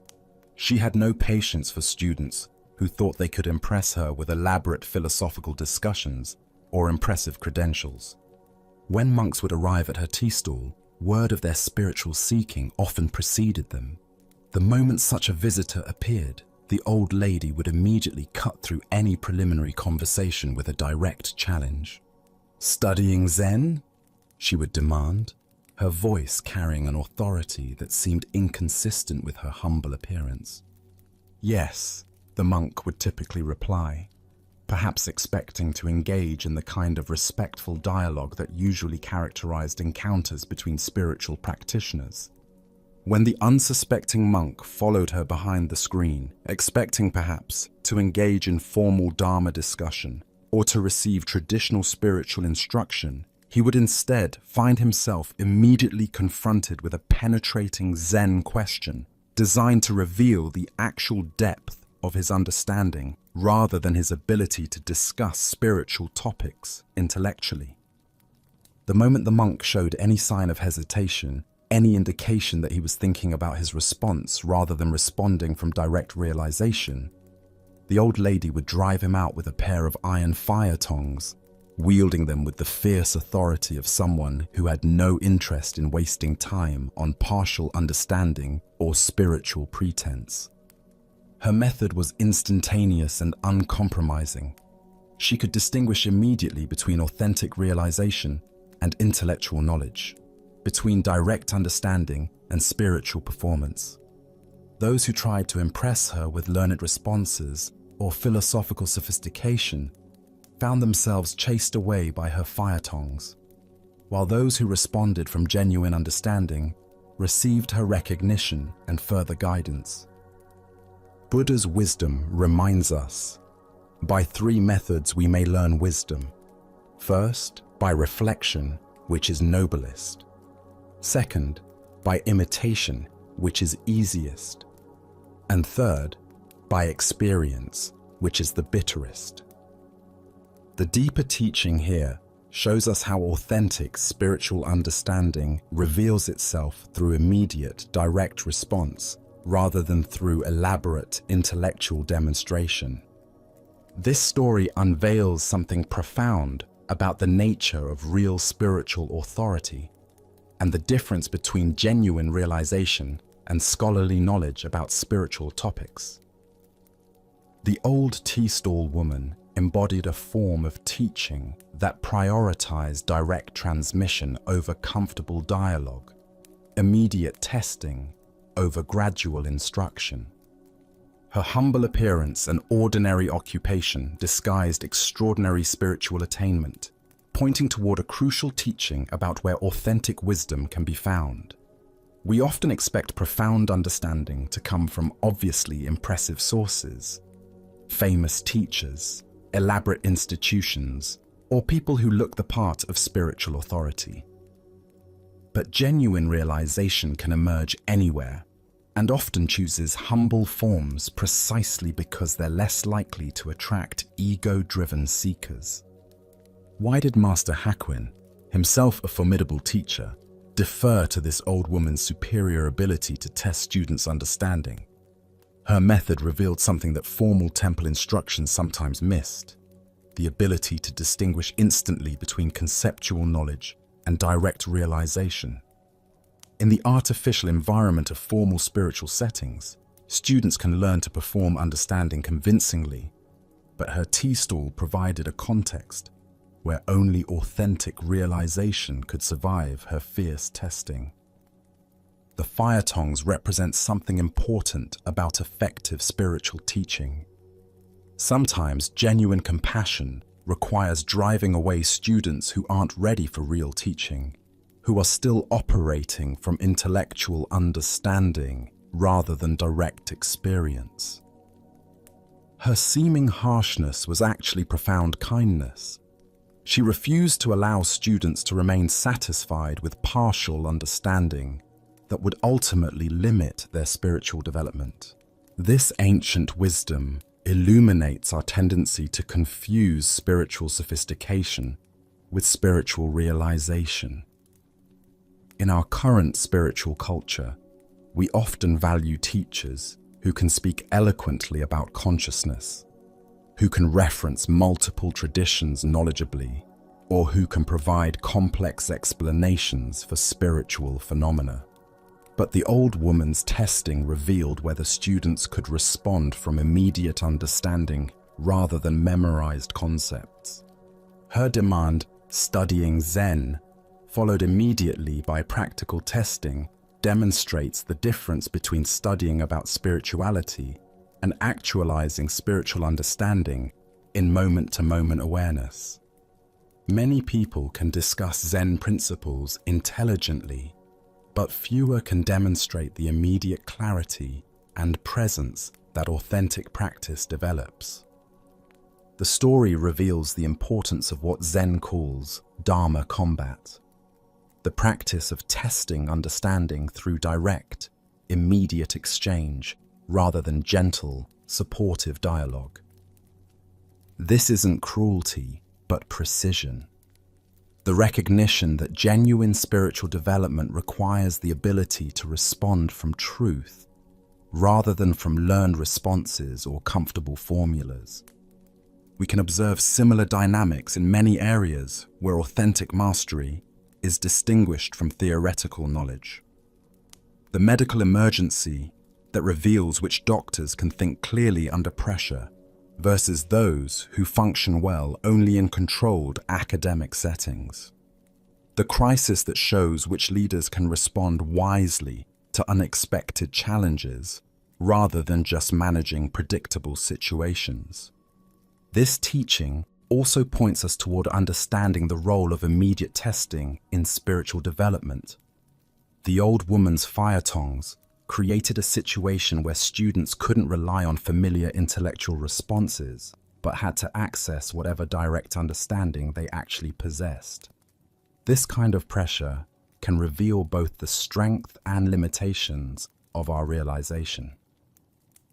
Zen practice cultivates what might be called immediate availability, the capacity to respond from authentic understanding without the delay of mental processing or reference to learned formulas. When we truly understand something spiritually, our response emerges naturally and immediately, like water flowing downhill. Additionally, our minds tend to prefer gentle, supportive spiritual environments that don't challenge our comfortable level of understanding. The old woman's fierce approach represents the kind of intensive testing that can catalyze genuine breakthrough by refusing to allow students to remain in partial realization. The story also reveals how authentic spiritual authority often operates outside conventional institutional structures. While Master Hakuin held formal religious position and taught in an established temple, he recognized that this humble tea stall keeper possessed something even more valuable: the ability to distinguish and develop genuine understanding with uncompromising precision.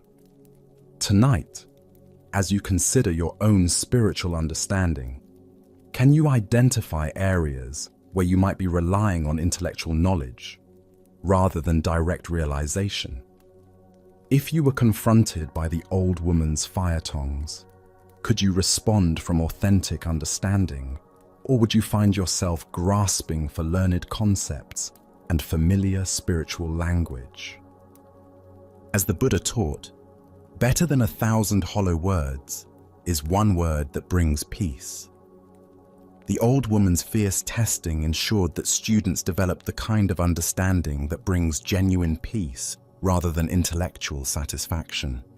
Wisdom that can respond immediately and authentically to whatever life presents, without the need for reflection, preparation, or reference to external authorities.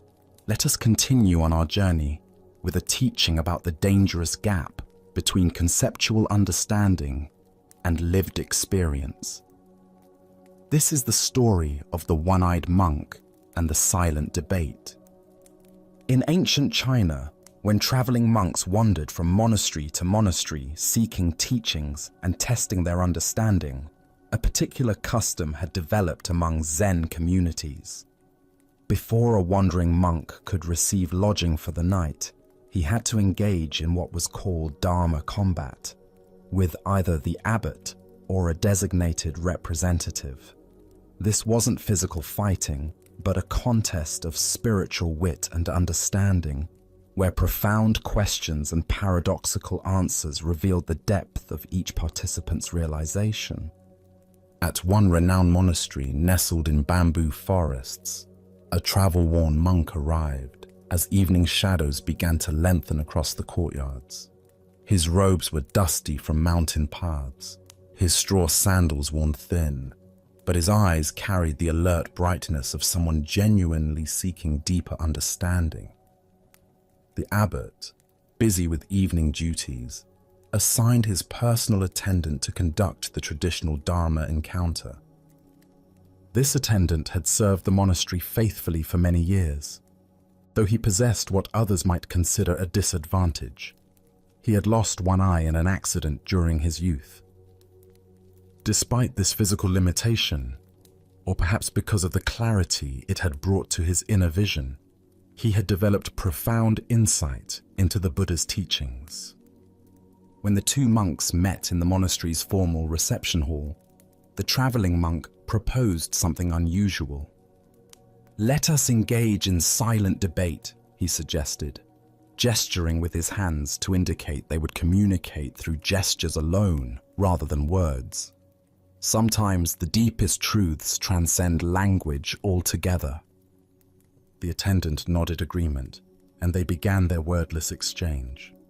The wayfarer raised one finger toward the ceiling, holding it steady with an expression of calm confidence. Without hesitation, the attendant responded by raising two fingers. The traveling monk, seeming pleased by this response, then raised 3 fingers. At this, the attendant surprised him by making a tight fist and holding it firmly in the space between them. The traveling monk's confident expression faltered.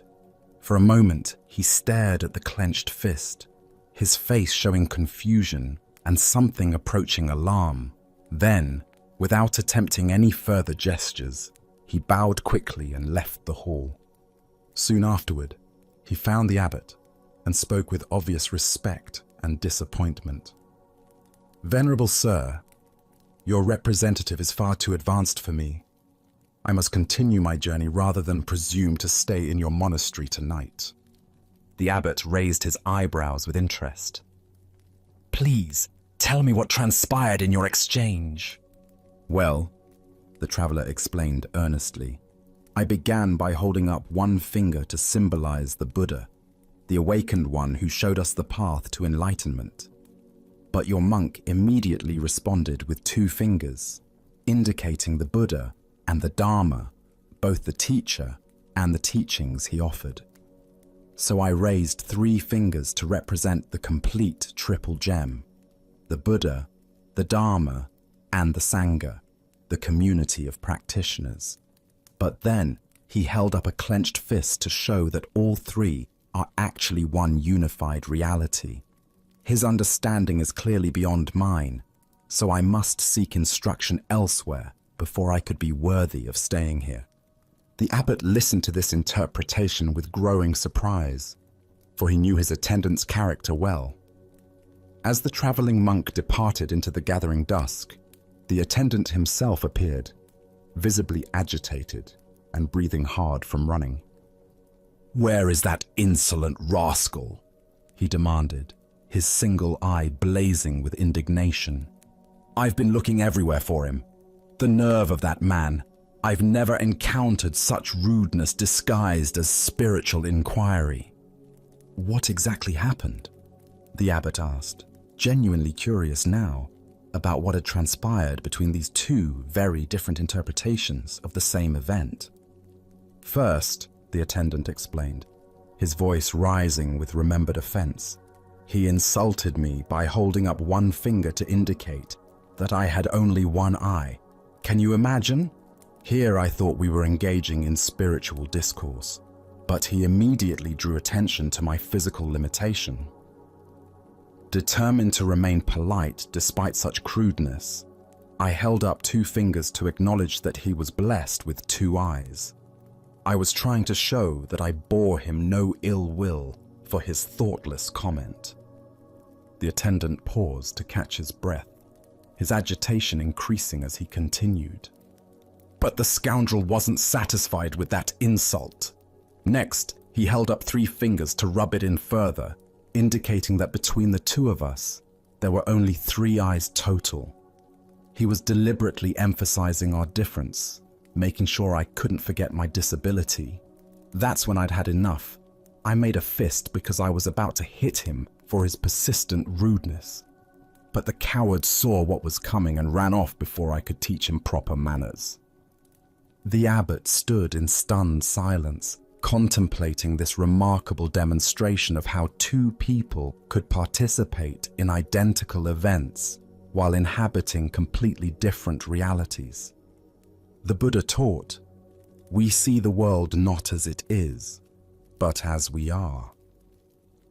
This profound truth reveals itself in the complete misunderstanding between our two monks, each of whom experienced the exact same gestures while living in entirely different interpretations of reality. Why do we so often project our own concerns, insecurities, and assumptions onto neutral situations? Zen Buddhism points to what it calls the 8 worldly winds: praise and blame, pleasure and pain, gain and loss, fame and disgrace. These psychological forces create internal weather systems that color our perception of everything around us. The attendant's sensitivity about his missing eye created a filter through which every gesture became a personal attack. His past experiences of being judged or pitied for his appearance had created such a strong interpretive framework that he couldn't perceive any other possible meaning in the traveler's hand signals. Similarly, the traveling monk's spiritual preoccupations caused him to see profound Dharma teachings in what were actually expressions of wounded feelings and growing anger. His framework of seeking enlightened instruction made him interpret increasingly aggressive gestures as increasingly sophisticated wisdom. Look deeply at your own patterns of interpretation. How often do your current worries, past hurts, or persistent hopes cause you to misread situations completely? Perhaps someone's distracted behavior becomes evidence they don't like you when they're actually concerned about a family member's health. Maybe a colleague's helpful suggestion feels like criticism because you're insecure about your performance. This ancient wisdom illuminates how our internal state creates our external experience. Both monks were sincere in their perceptions, yet both were fundamentally mistaken about what was actually happening. Neither was lying or deliberately misinterpreting. They were simply seeing through the lens of their own psychological conditioning. The story points us toward a crucial question. How can we develop the capacity to see situations more clearly, less filtered through our personal concerns and interpretations? Zen practice offers several approaches to this challenge. First is what's called don't know mind. Maintaining openness to multiple interpretations, rather than immediately settling on the one that confirms our existing beliefs or fears. When someone acts in a way that triggers our interpretation, can we pause and consider other possible explanations? Second is mindfulness of our own emotional states. The attendant might have noticed his rising sensitivity about his appearance and recognized how this was coloring his perception. The traveler might have observed his eagerness to find profound teachings and questioned whether he was seeing wisdom where none existed. Zen Master Bankei taught, "Your everyday mind, that is the way." This teaching invites us to examine the very mind that creates these interpretations, rather than constantly trying to figure out the correct interpretation of external events. The Buddha said, "Hatred is never appeased by hatred in this world. By non-hatred alone is hatred appeased. This is a law eternal." If the attendant had met the traveler's perceived insults with curiosity rather than defensiveness, if the traveler had questioned his assumptions about enlightened behavior, their encounter might have become a genuine teaching for both. Tonight, as you replay conversations and interactions from your day, can you notice how your own concerns and sensitivities might have shaped your interpretations? Can you sense the difference between what actually happened and the meaning your mind added to those events? As the Buddha taught, peace comes from within. Do not seek it without. By understanding how our internal weather creates our external storms, we discover the possibility of clear seeing that serves both wisdom and compassion. Let us now turn to a story about the relationship between outer circumstances and inner cultivation. This is the tale of the horse and the mind. In a remote mountain region where execution grounds served as sobering reminders of mortality, Zen Master Bankei sought to test the depth of his spiritual realization.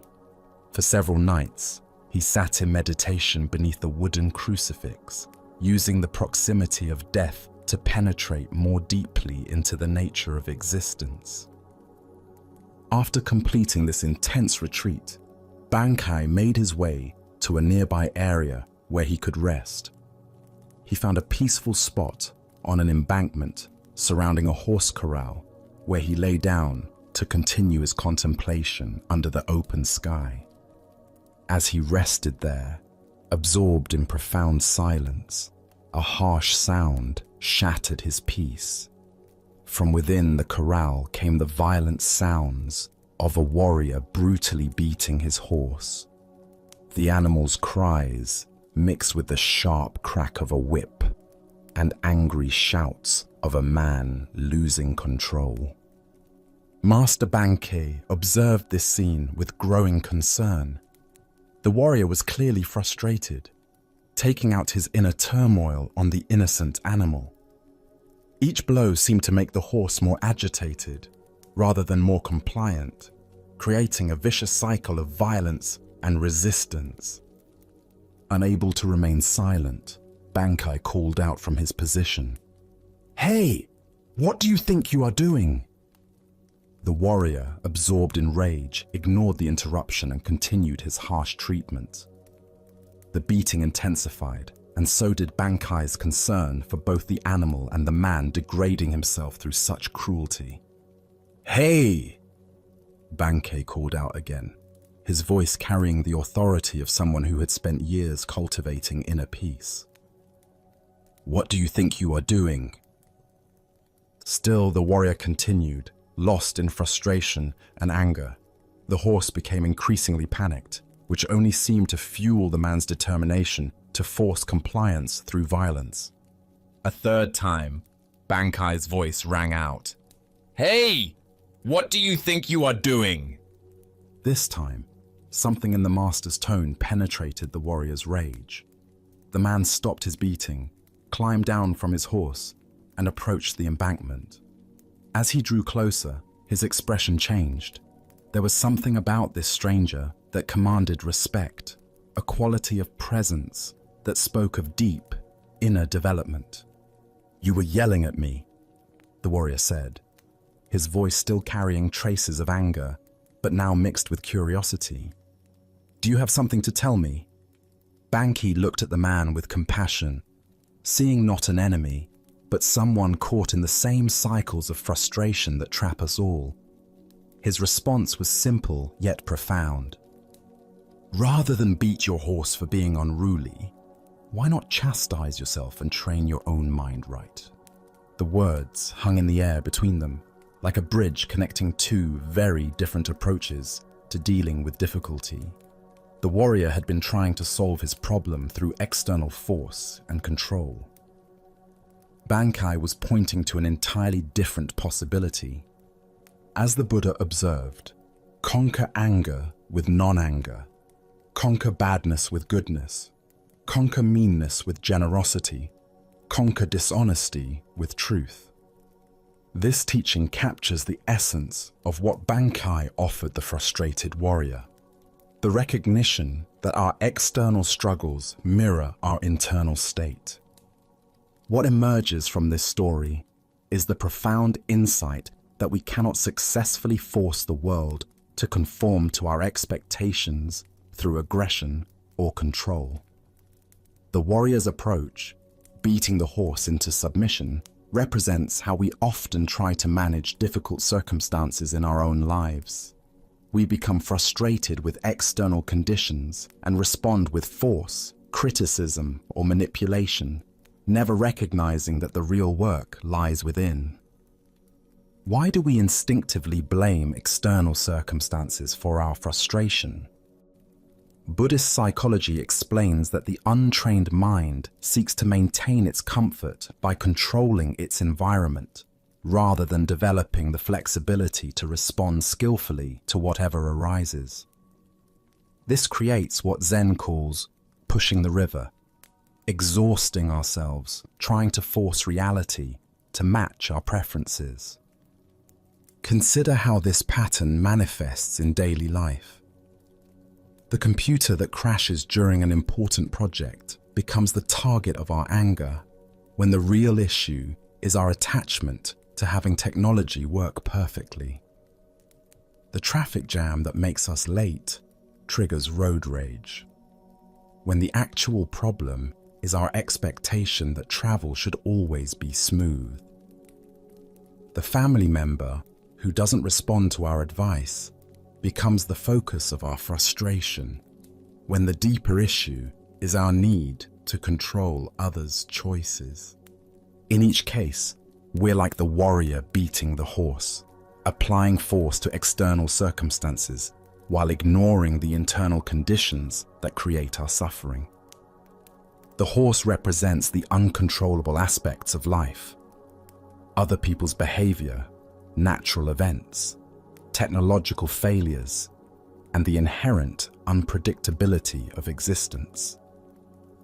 Zen teacher Pema Chodron writes, "You are the sky, everything else is just the weather." This points to the same truth Bankai offered the warrior.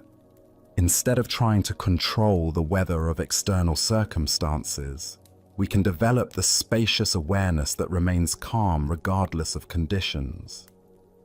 The real training involves learning to work with our own minds, rather than trying to force compliance from the world around us. This doesn't mean becoming passive or accepting harmful situations, but rather approaching challenges from a place of inner stability rather than reactive frustration. Buddhist practice offers specific techniques for this internal training. Mindfulness meditation teaches us to observe our reactive patterns without being swept away by them. Loving kindness practice develops compassion for ourselves and others when things don't go as planned. Contemplation of impermanence helps us accept the changeable nature of all conditions. Tonight, as you encounter the inevitable frustrations of daily life, can you remember Bankai's teaching? When you find yourself wanting to beat the horse of difficult circumstances, can you pause and ask, what would it mean to train my own mind instead? Buddha's wisdom teaches us, hatred is never appeased by hatred in this world. By non-hatred alone is hatred appeased. This is a law eternal. The path to peace lies not in conquering external conditions, but in cultivating the inner qualities that remain stable regardless of what the world presents. Our next story reveals a profound truth about authentic presence and false barriers. This is the teaching of the screen that separated truth from pretense. Zen master Satan had been invited to deliver a lecture on one of the classical Zen texts at a prestigious monastery. Word of his visit had spread throughout the region, drawing not only monks and serious students, but also curiosity seekers and social climbers who attended such events more for the prestige than the teaching. Among these latter was the provincial baron, a man of considerable wealth and political influence, who was known to enjoy being associated with spiritual affairs while maintaining his sense of social superiority. The lecture hall filled to capacity as the appointed hour approached. Monks in their robes sat alongside lay people, all apparently united in their desire to receive Satan's wisdom. The atmosphere was respectful and expectant, with the quiet murmur of anticipation that precedes any significant teaching. But when Master Satan entered the hall and approached the lecture platform, he immediately noticed something that stopped him cold. Behind the main seating area, partially concealing one section of the audience, stood an ornate screen. Its rich silk panels and gold mounting proclaimed the presence of someone who considered themselves too elevated to sit openly with the common audience. Satan paused at the edge of the platform, his eyes fixed on this barrier. Rather than ascending to begin his talk, he called out in a voice that carried clearly to every corner of the hall. "Who is this impudent person hiding behind a screen? My lectures contain no chaff, so there is no need for a winnowing sieve. Remove that screen immediately, or there will be no teaching today." The silence that followed was deafening. Every person in the hall understood instantly what was happening. The screen, intended to maintain the baron's dignity and social position, had been publicly identified as an obstacle to authentic spiritual communication. The very barrier meant to preserve propriety had been revealed as its opposite, a fundamental violation of the principles that make genuine teaching possible. The audience sat frozen, unsure whether to look at the screen, at the master, or at each other. The tension was palpable as everyone waited to see how this confrontation between spiritual authority and worldly power would resolve. Behind the screen, the baron's face burned with humiliation and shock. Never before had anyone dared to challenge his social prerogatives so directly and publicly. Yet something in Satan's unwavering presence and absolute certainty penetrated even the baron's offended pride. Despite his embarrassment and anger, he recognized that he was face to face with an authenticity that made his own pretensions seem suddenly hollow and ridiculous.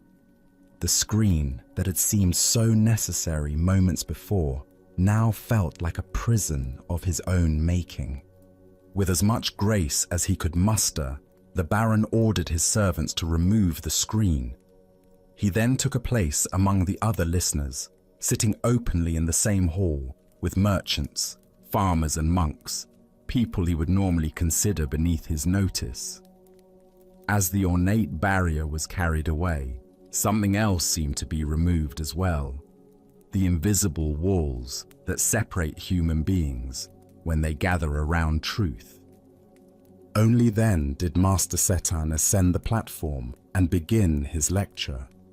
He spoke with the clarity and directness that had made him famous, addressing his words equally to every person present, from the humbled baron to the youngest novice monk.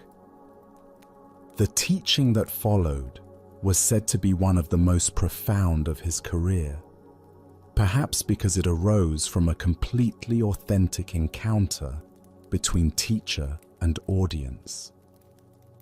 Buddha's wisdom reminds us, three things cannot be long hidden: the sun, the moon, and the truth. This ancient teaching points us toward the recognition that authentic spiritual communication requires the complete abandonment of all barriers that separate us from direct, honest encounter with reality. Why do we construct screens between ourselves and genuine spiritual teaching? Zen Buddhism reveals that these barriers arise from our deep fear of being seen as we actually are, rather than as we wish to appear. We create elaborate strategies to maintain our preferred self-image, not realizing that these very strategies prevent us from receiving what we most need. The screen in our story represents every subtle way we protect ourselves from the vulnerability that real spiritual growth requires. Sometimes these screens are literal: the special seating, the exclusive access, the markers of status that keep us separate from others. More often they are psychological: the intellectual sophistication that keeps us from simple truth, the spiritual credentials that make us feel superior to ordinary seekers, the cynicism that protects us from the risk of genuine faith. This story illuminates how social hierarchy and authentic spirituality cannot coexist. The Baron's screen wasn't just protecting his dignity, it was preventing him from participating in the very experience he had come to receive. By maintaining his separation from others, he was also separating himself from the transmission of wisdom that only occurs through direct, unmediated presence. Setan's refusal to teach while the screen remained demonstrates something profound about how truth actually communicates itself. Authentic spiritual teaching cannot occur across artificial barriers, because its essence lies in the recognition of our fundamental equality and interconnection. The moment we position ourselves as inherently different from or superior to others, we close ourselves off from the very insights that could transform us. Consider the screens in your own life, the subtle ways you might maintain barriers between yourself and others during conversations, learning experiences, or spiritual practices. Do you sometimes listen to teachings while filtering them through internal commentaries about your own superiority or inferiority? Do you participate in spiritual communities while maintaining invisible hierarchies based on experience, knowledge, or social position? The Baron's eventual willingness to remove the screen and sit openly with others represents the humility that authentic spiritual growth requires. This wasn't humiliation, but a return to his essential nature as a human being among human beings, all equally in need of wisdom and grace. His embarrassment was temporary. His liberation from the prison of false dignity was profound. Zen Master Huang Po taught, "The foolish reject what they see, not what they think. The wise reject what they think, not what they see."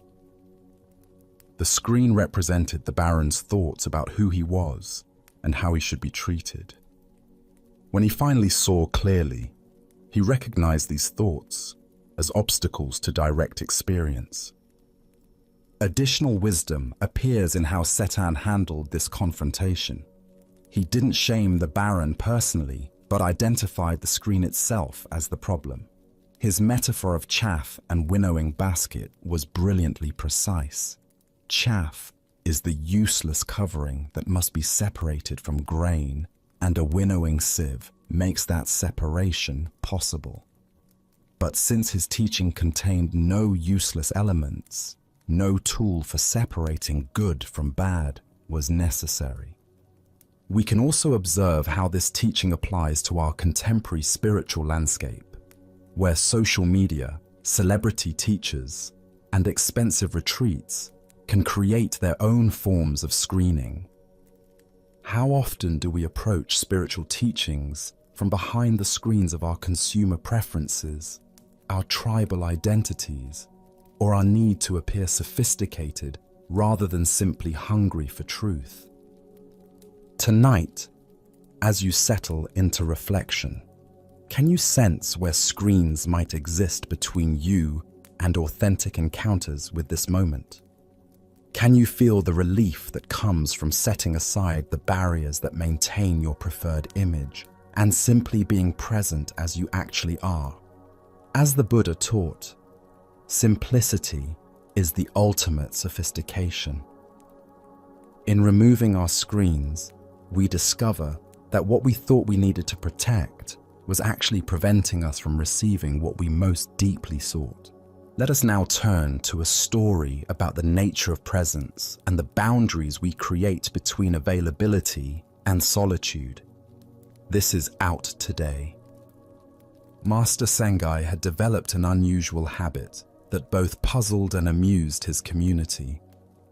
On certain days, without any apparent pattern or warning, he would close the wooden gate to his temple quarters and paste upon it a simple handwritten sign that read, "Out Today."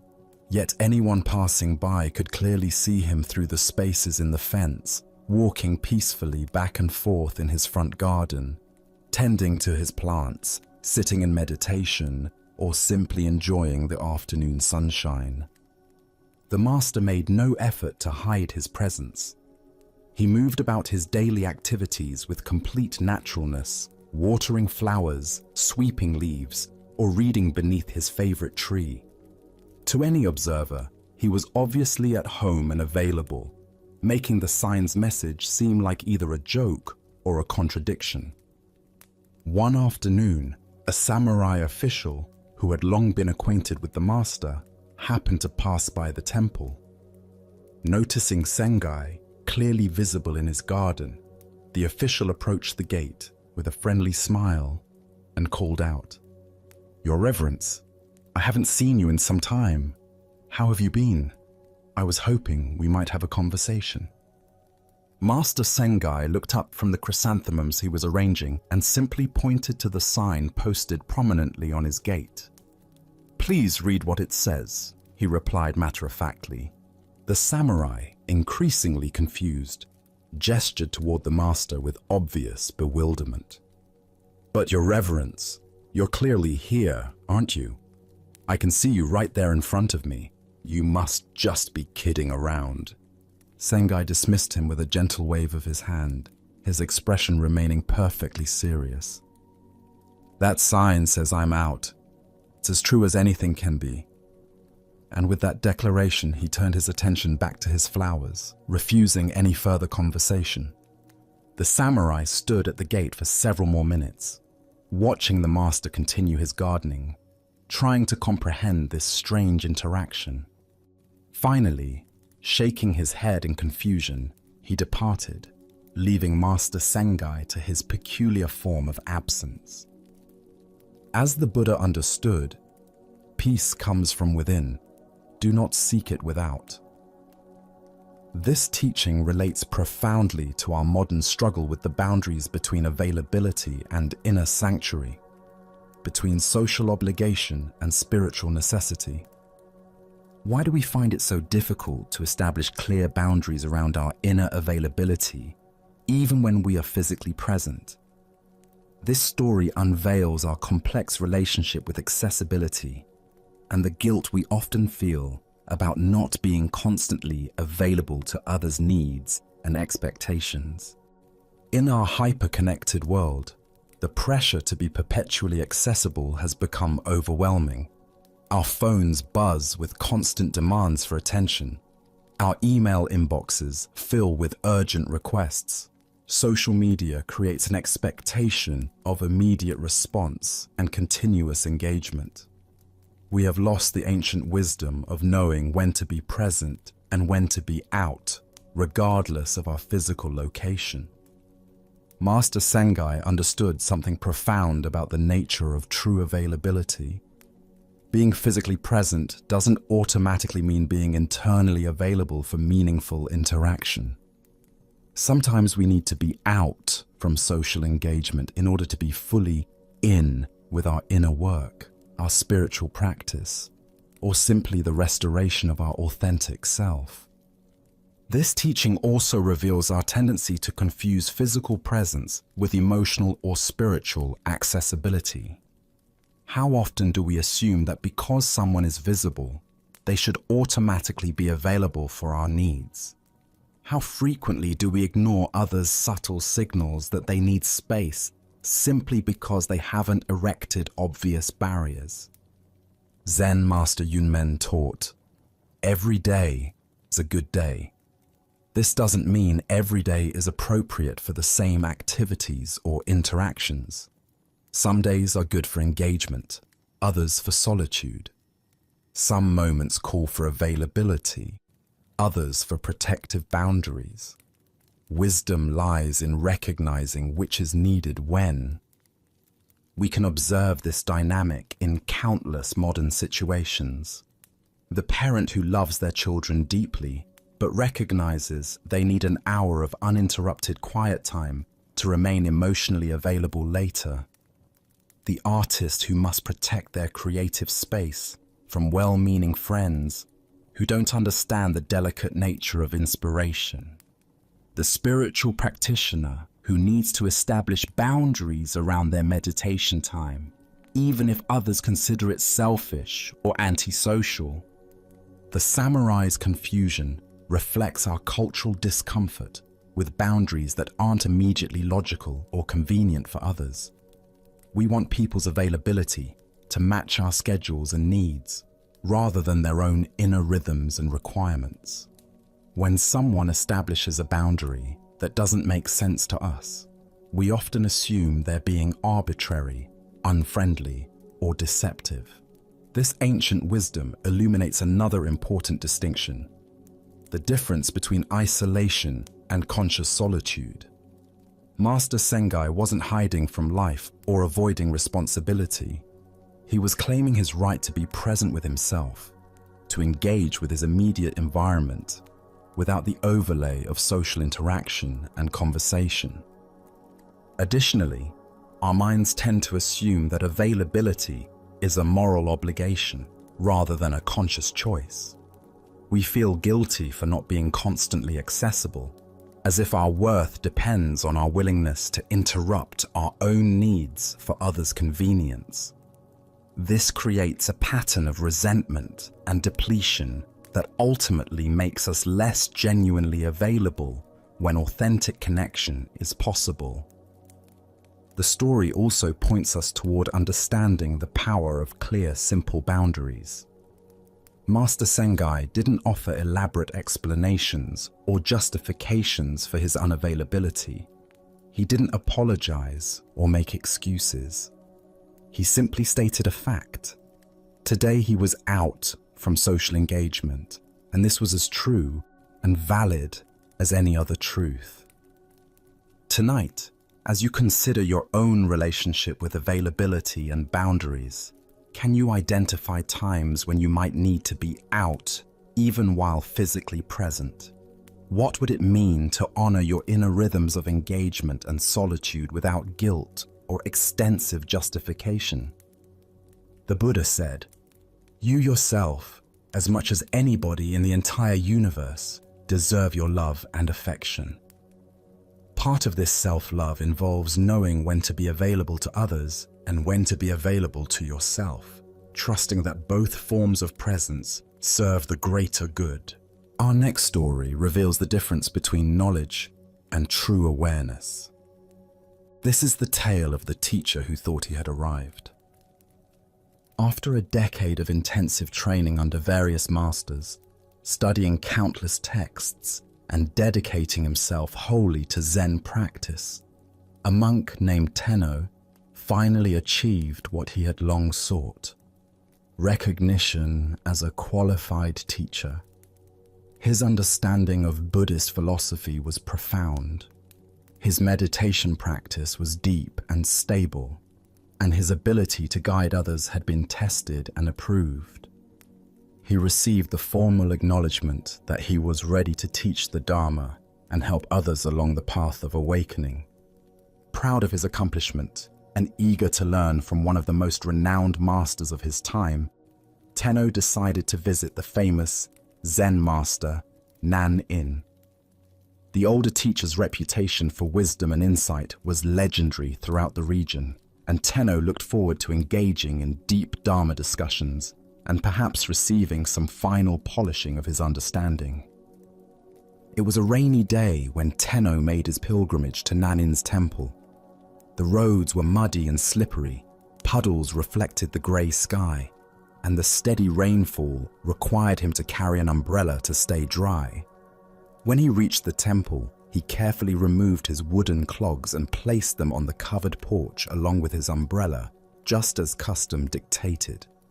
He arranged his outer robes, composed himself properly, and entered the temple to meet the great master. Nan-in received him graciously, bowing with the respect due to a fellow teacher while maintaining the dignity of his greater experience. They sat together in the simple receiving room, and Tenno expected their conversation to focus on sophisticated points of doctrine, subtle aspects of meditation technique, or perhaps the challenges of guiding students. Instead, after the initial pleasantries, Nanin asked what seemed like an absurdly mundane question. "I noticed you left your wooden clogs and umbrella on the porch when you entered. Tell me, did you place your umbrella to the left of your shoes or to the right?" Tenno was caught completely off guard. Of all the profound topics they could discuss, why was this renowned master asking about such a trivial detail? He tried to recall the moment he had arranged his belongings, but realized with growing dismay that he had no idea. He had been so focused on the importance of this meeting, so preoccupied with the impressive conversation he expected to have, that he had performed the simple act of arranging his belongings in complete unconsciousness. I don't know," Tenno admitted, his voice barely above a whisper. In that moment of confession, the full implications of his ignorance became clear to him. Here he was, a certified teacher of mindfulness and awareness, and he couldn't even remember a simple action he had performed just minutes earlier. Nanin smiled with infinite compassion, not mockery.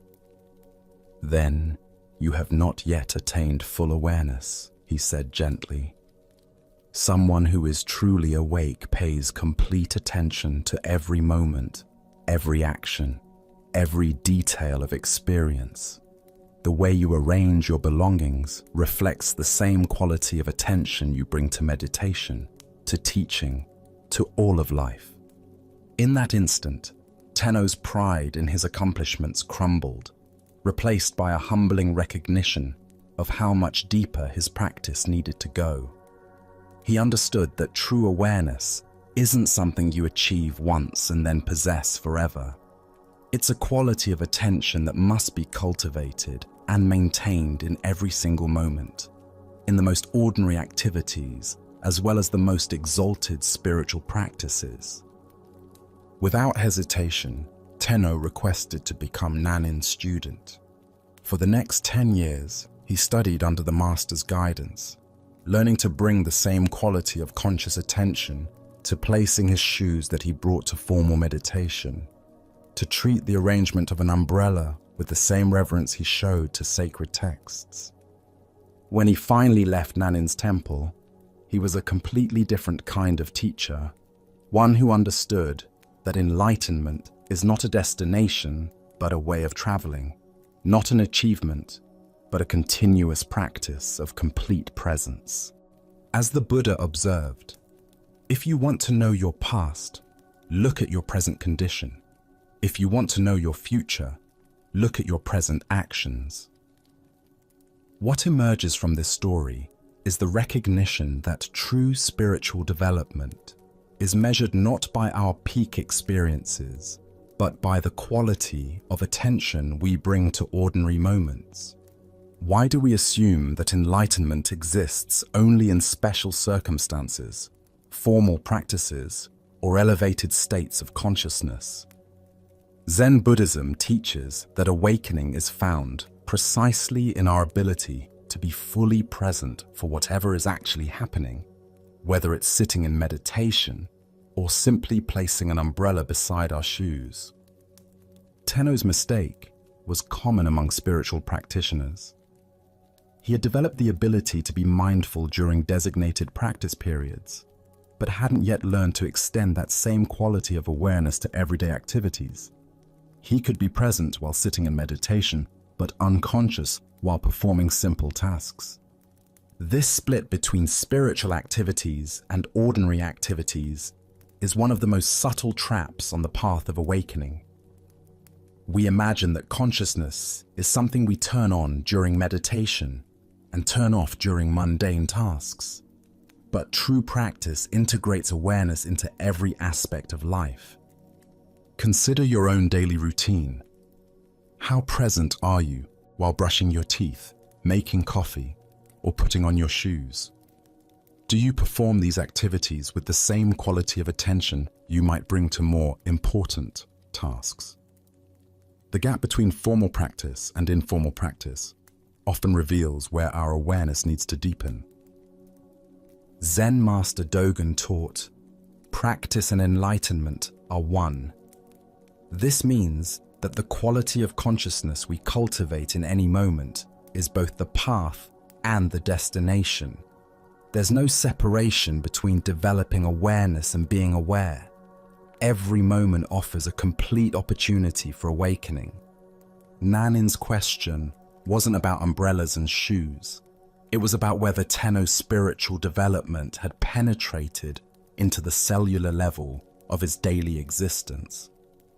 Could he maintain the same presence while performing unconscious habits that he brought to conscious spiritual practice? The Buddha said, "Mindfulness is the path to the deathless. Heedlessness is the path to death. Those who are mindful do not die. Those who are heedless are as if dead already." True aliveness is found in complete presence, and complete presence can be cultivated in any activity, no matter how simple or mundane. Look deeply at your own relationship between formal practice and daily life. Where do you treat certain activities as worthy of attention, while others are performed on autopilot?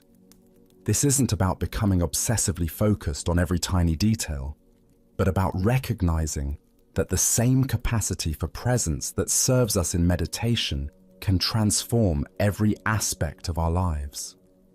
The paradox is that the most ordinary moments often offer the greatest opportunities for awakening.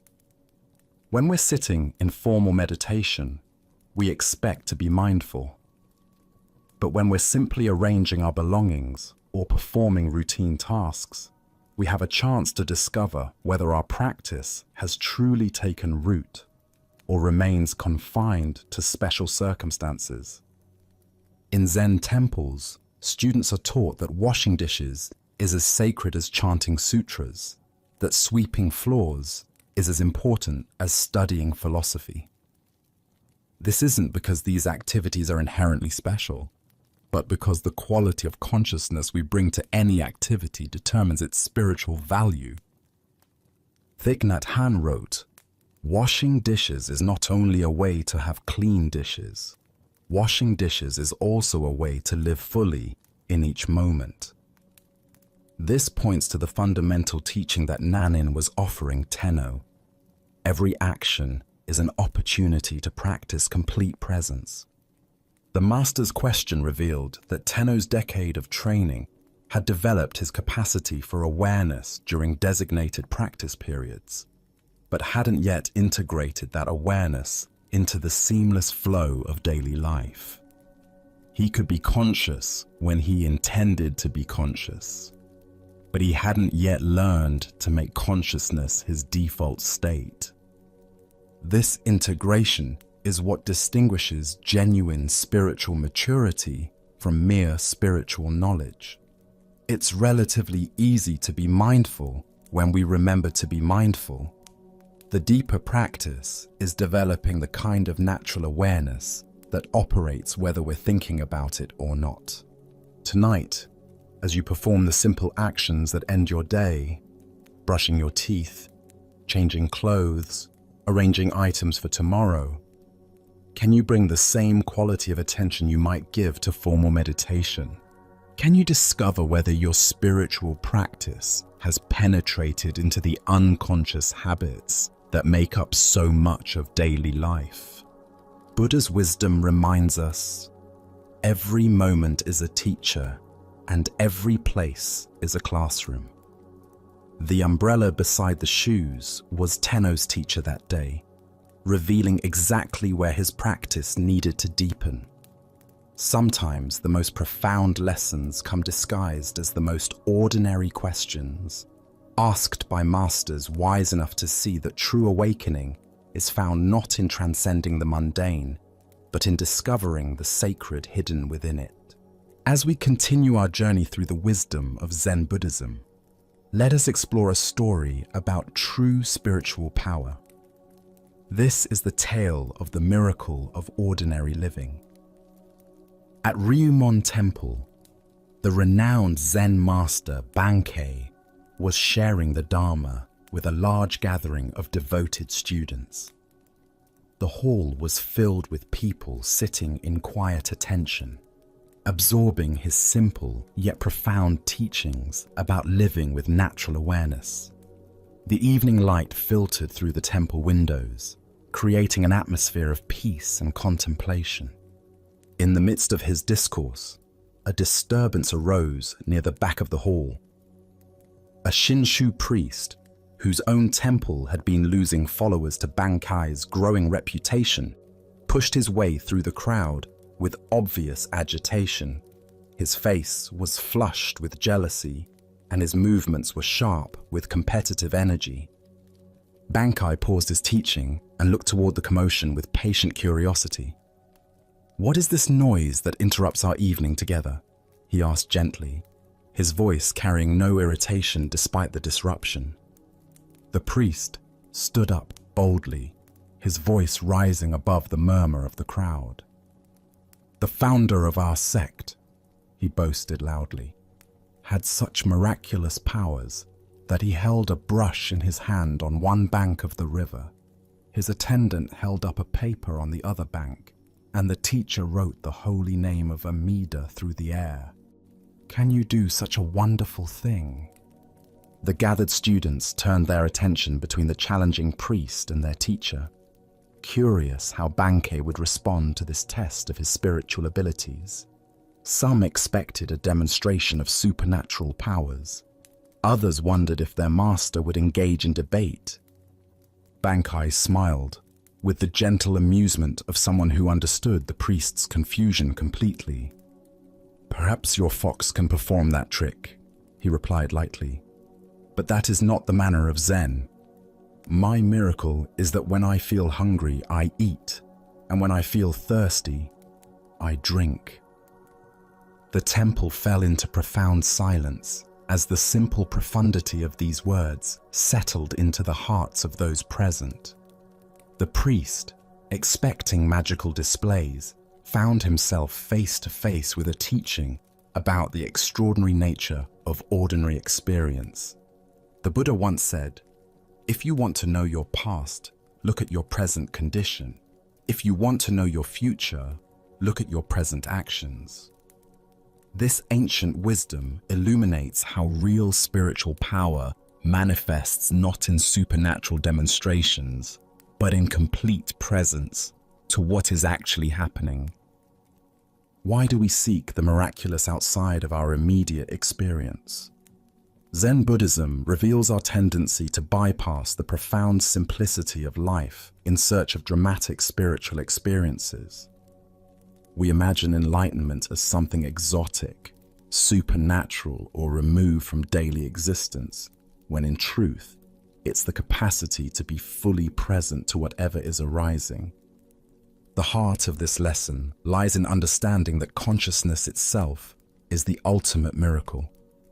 The fact that you can taste food, feel thirst, hear these words, or experience any sensation at all is more extraordinary than any magic trick. Yet, we take these everyday miracles for granted, while seeking special powers that would somehow validate our spiritual development. Look deeply at your own experience right now. Can you feel the miracle of breathing without having to think about it? The wonder of your heart beating steadily? The extraordinary fact that light enters your eyes and somehow becomes the vision of these words? These are the real miracles available in every moment. Zen teacher Suzuki Roshi taught, "Each of you is perfect the way you are, and you can use a little improvement." This paradox points to the Zen understanding that we don't need to become someone special to access spiritual truth. We need to fully inhabit who we already are. The Buddha taught, there are only two mistakes one can make along the road to truth: not going all the way and not starting. The path is not about developing supernatural abilities, but about going all the way into the simple reality of this moment, starting exactly where you are, with whatever you're experiencing right now. Consider how the priest's question revealed his own spiritual materialism, the belief that wisdom can be measured by impressive displays rather than by the quality of one's presence. This trap catches many seekers who mistake the extraordinary for the spiritual, when the truly spiritual is found in bringing complete attention to the ordinary. Tonight, as you eat your next meal or drink a glass of water, can you taste the miracle that Bankai pointed to? Can you experience the wonder of simple biological processes that sustain your life? As the Buddha said, the way is not in the sky, the way is in the heart. The miracles we seek are not above us, but within the simple reality of being alive. Our next story reveals how liberation comes not from achieving something new, but from recognizing what was never born and can never die. This is the teaching of freedom from birth and death. In a quiet monastery garden where cherry blossoms drifted on the spring breeze, a dedicated student named Goshu approached the wise Zen master Yue. For years, Goshu had been practicing meditation, studying texts, and following all the prescribed methods of spiritual development. Yet despite his sincere efforts, he felt no closer to the enlightenment he desperately sought. Goshu bowed respectfully before his teacher, his face showing the strain of prolonged spiritual seeking. "Master, I have been studying Zen for many years, following every instruction, sitting in meditation daily, reading the ancient texts. But I have not yet succeeded. I feel as lost as when I began. Please give me some guidance. What am I missing? What more must I do?" Yue looked at his earnest student with compassion, seeing the weight of spiritual ambition that had become a burden rather than a path to freedom. He understood that Goshu's very effort to achieve enlightenment had become the obstacle to recognizing his inherent awakeness. "There is no secret trick to Zen study," Yue said simply. "It's just a matter of freedom from birth and death." Goshu's brow furrowed with confusion. This answer seemed to make his quest even more daunting. "Master, how does one pass through birth and death to freedom? That sounds like the most difficult task of all. If I cannot even quiet my mind for a few minutes, how can I transcend birth and death?" Yui's eyes brightened, and he raised his voice with sudden intensity. "Your every passing thought is birth and death." At these words, something shifted dramatically in Goshu's understanding. Like a veil suddenly lifted, he saw that what he had been seeking as some future attainment was actually the very nature of his present experience. The constant arising and passing away of thoughts, sensations, and emotions. This endless flow was not something to escape, but the very freedom he had been pursuing. Goshu went into ecstasy, feeling as if he had put down a heavy burden he he didn't even realize he had been carrying. The relief was profound and immediate.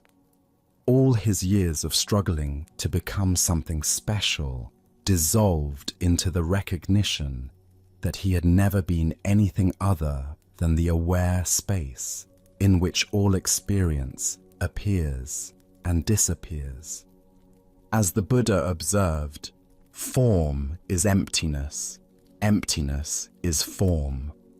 What emerges from this story is the recognition that we suffer not because we lack something, but because we don't recognize the freedom that is our fundamental nature. Why do we carry the heavy burden of spiritual becoming? Zen Buddhism points to our identification with the content of consciousness rather than consciousness itself. We mistake ourselves for the stream of thoughts, emotions, and sensations instead of recognizing ourselves as the aware space in which this stream flows. Every thought that arises is born. Every thought that fades away dies. Every emotion emerges from nowhere and dissolves back into nowhere. Every sensation appears and disappears. This constant birth and death happening in awareness is not a problem to solve, but the very movement of life itself. The deeper understanding here reveals that what we call birth and death are simply names we give to the natural flowing of experience. When we identify with the flow, we suffer the anxiety of constant change. When we recognize ourselves as the awareness in which the flow appears, we discover unshakable peace.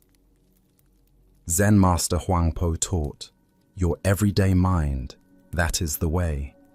This points to the extraordinary fact that the enlightenment we seek is not hidden in special states, but in the ordinary awareness that knows every state. The same awareness that knows anxiety also knows peace. The same awareness that knows confusion also knows clarity. The Buddha said, "In the sky, there is no distinction of east and west. People create distinctions out of their own minds and then believe them to be true. Our spiritual seeking often creates the very problem it attempts to solve by imagining that some states of consciousness are spiritual while others are mundane. Consider how much energy you invest in trying to have better thoughts, more peaceful emotions, or more pleasant experiences. Each effort to improve the content of consciousness reinforces the belief that you are that content, rather than the awareness that witnesses it all with equal presence. In Japanese Zen, there is a teaching called just sitting, or shikantaza. This practice involves recognizing that the sitting itself is enlightenment, rather than a method to achieve enlightenment. Similarly, your current awareness, exactly as it is the freedom you seek, rather than a stepping stone to freedom. Tonight, as thoughts arise and pass away in your awareness, can you recognize the birth and death that UEA pointed to? Can you see that you are not the thoughts that come and go, but the unchanging awareness in which they appear? As the Buddha taught, all conditioned things are impermanent. Work out your salvation with diligence. The salvation is not in perfecting the conditioned, but in recognizing the unconditioned awareness that you already are. Let us continue on our journey with a story about discovering the source of true freedom. This is the tale of the student and the master's heart. In a peaceful monastery garden where cherry blossoms drifted like snow, a young student approached his teacher during evening meditation. The master sat beneath an ancient maple tree, twilight painting the sky in soft purples and golds. This student had been practicing earnestly for years, yet lately questions had been arising that reached deeper than formal instruction.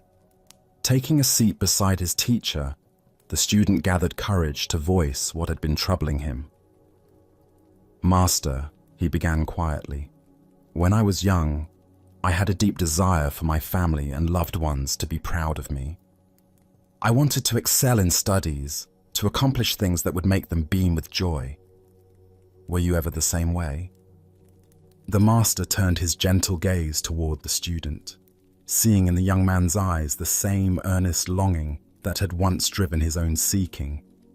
After contemplative silence, he replied simply, "Yes, I was very much the same."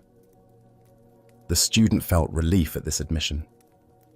"Why did you desire their pride so intensely?" he asked. "What was driving that need for approval?"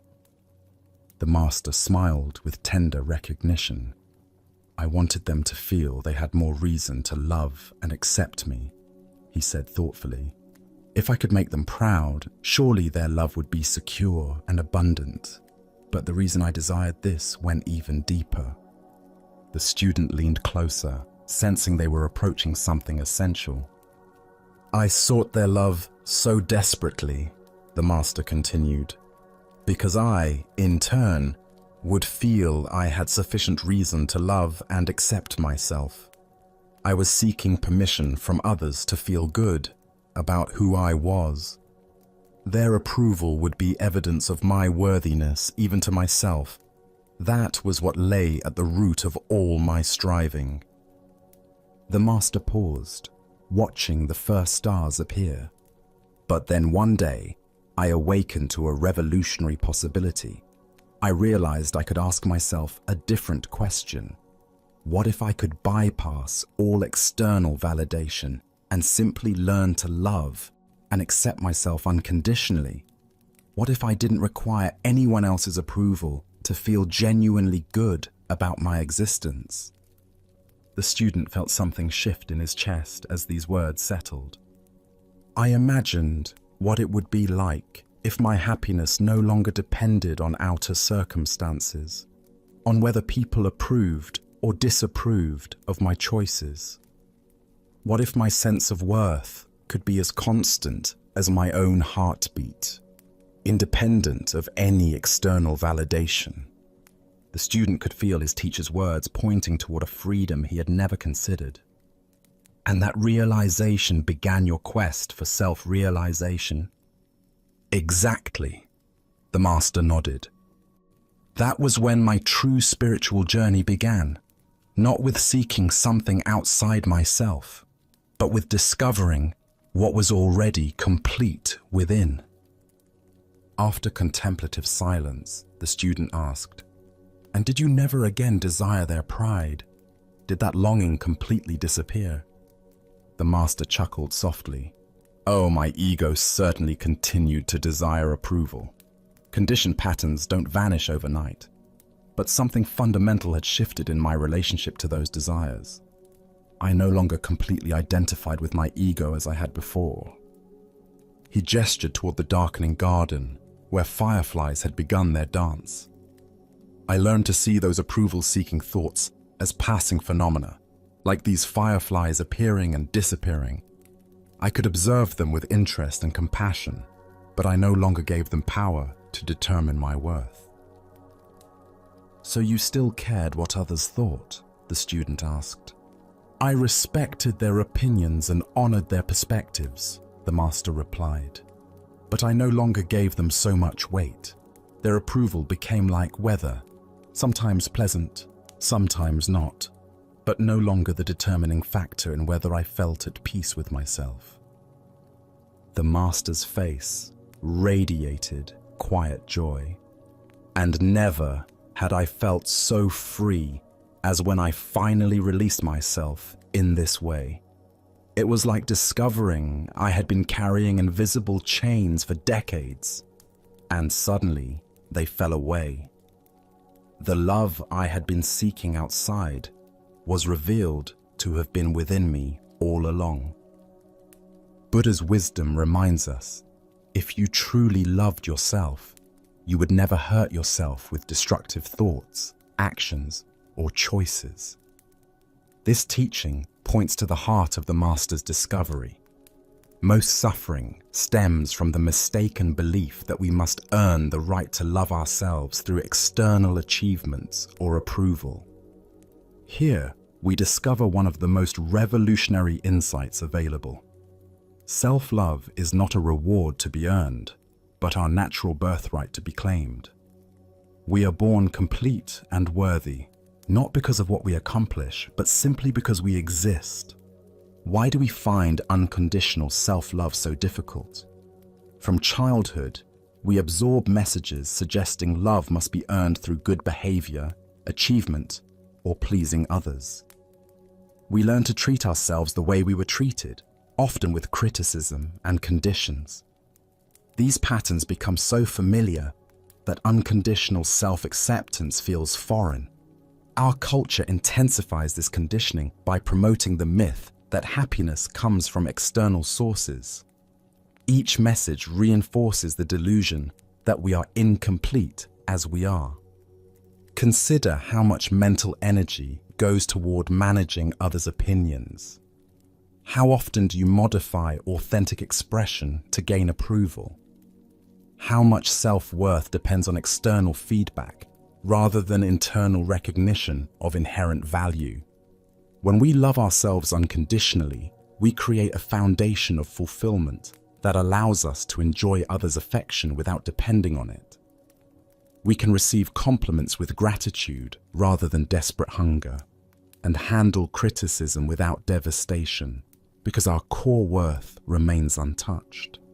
The Buddha said, "You can search throughout the entire universe for someone more deserving of your love and affection than you are yourself, and that person is not to be found anywhere. You, yourself, deserve your love and affection." This isn't narcissism. It's recognition of fundamental truth about consciousness itself. Tonight, as you rest in this moment's quiet, can you sense the presence that is reading these words? This awareness that knows your thoughts and witnesses your experiences is not improved or diminished by anything that happens. It remains constant and clear, like space itself. What would it be like to treat this aware presence with the tenderness it deserves? Perhaps you could offer yourself the same patience you'd give a beloved child learning, or the same compassion you'd feel for a friend in difficulties. As the Buddha taught, hatred is never appeased by hatred. By non-hatred alone is hatred appeased. Self-criticism is never healed by more self-criticism. Only by learning to love ourselves exactly as we are do we create inner conditions for authentic transformation. In discovering this unconditional love within, we find the freedom we sought through others' approval was always here, beating steadily in our own hearts. Tonight, as we bring our time together to a gentle close, can you feel how the calm you've discovered isn't something you need to chase or create, but rather something that was quietly waiting for your attention all along? Can you sense that the deep rest you've touched through these stories isn't separate from who you are, but is actually your natural state when the mind finally stops struggling? The Buddha reminded us, the present moment is the only time over which we have dominion. As you reflect on this truth, notice that the freedom and clarity you've experienced tonight don't require perfect conditions or endless effort. They emerge naturally when you simply allow yourself to be here, fully present, without needing anything to be different than it is. Each story we've shared has revealed the same profound understanding from different angles. That suffering dissolves when we stop fighting what is. That genuine freedom comes not from controlling our experience, but from changing how we relate to it. And that lasting peace is found in the simple act of letting go. Even when difficulties arise in the days ahead, even when your mind becomes busy again, the wisdom you've absorbed tonight has taken root in your understanding, ready to guide you back to this place of rest whenever you need it. As you prepare to drift into sleep, remember that these ancient teachings haven't shown you something foreign or complicated, but have simply reminded you of what you already know deep down. In the stillness that surrounds you now, feel how your breathing has naturally slowed, how your thoughts have settled, and how your entire being rests in quiet contentment. These timeless insights are not locked away in distant monasteries or hidden in complex philosophies. They live in the simple moments when you pause, breathe, and notice what's actually here. Tonight, you've touched that truth directly, experiencing the peace that's always available when we stop looking elsewhere for what we already have. May this deep tranquility stay close to you, offering comfort during busy days and restful ease during quiet nights. Sleep well, and thank you for joining us on this journey at Sleepy Monk.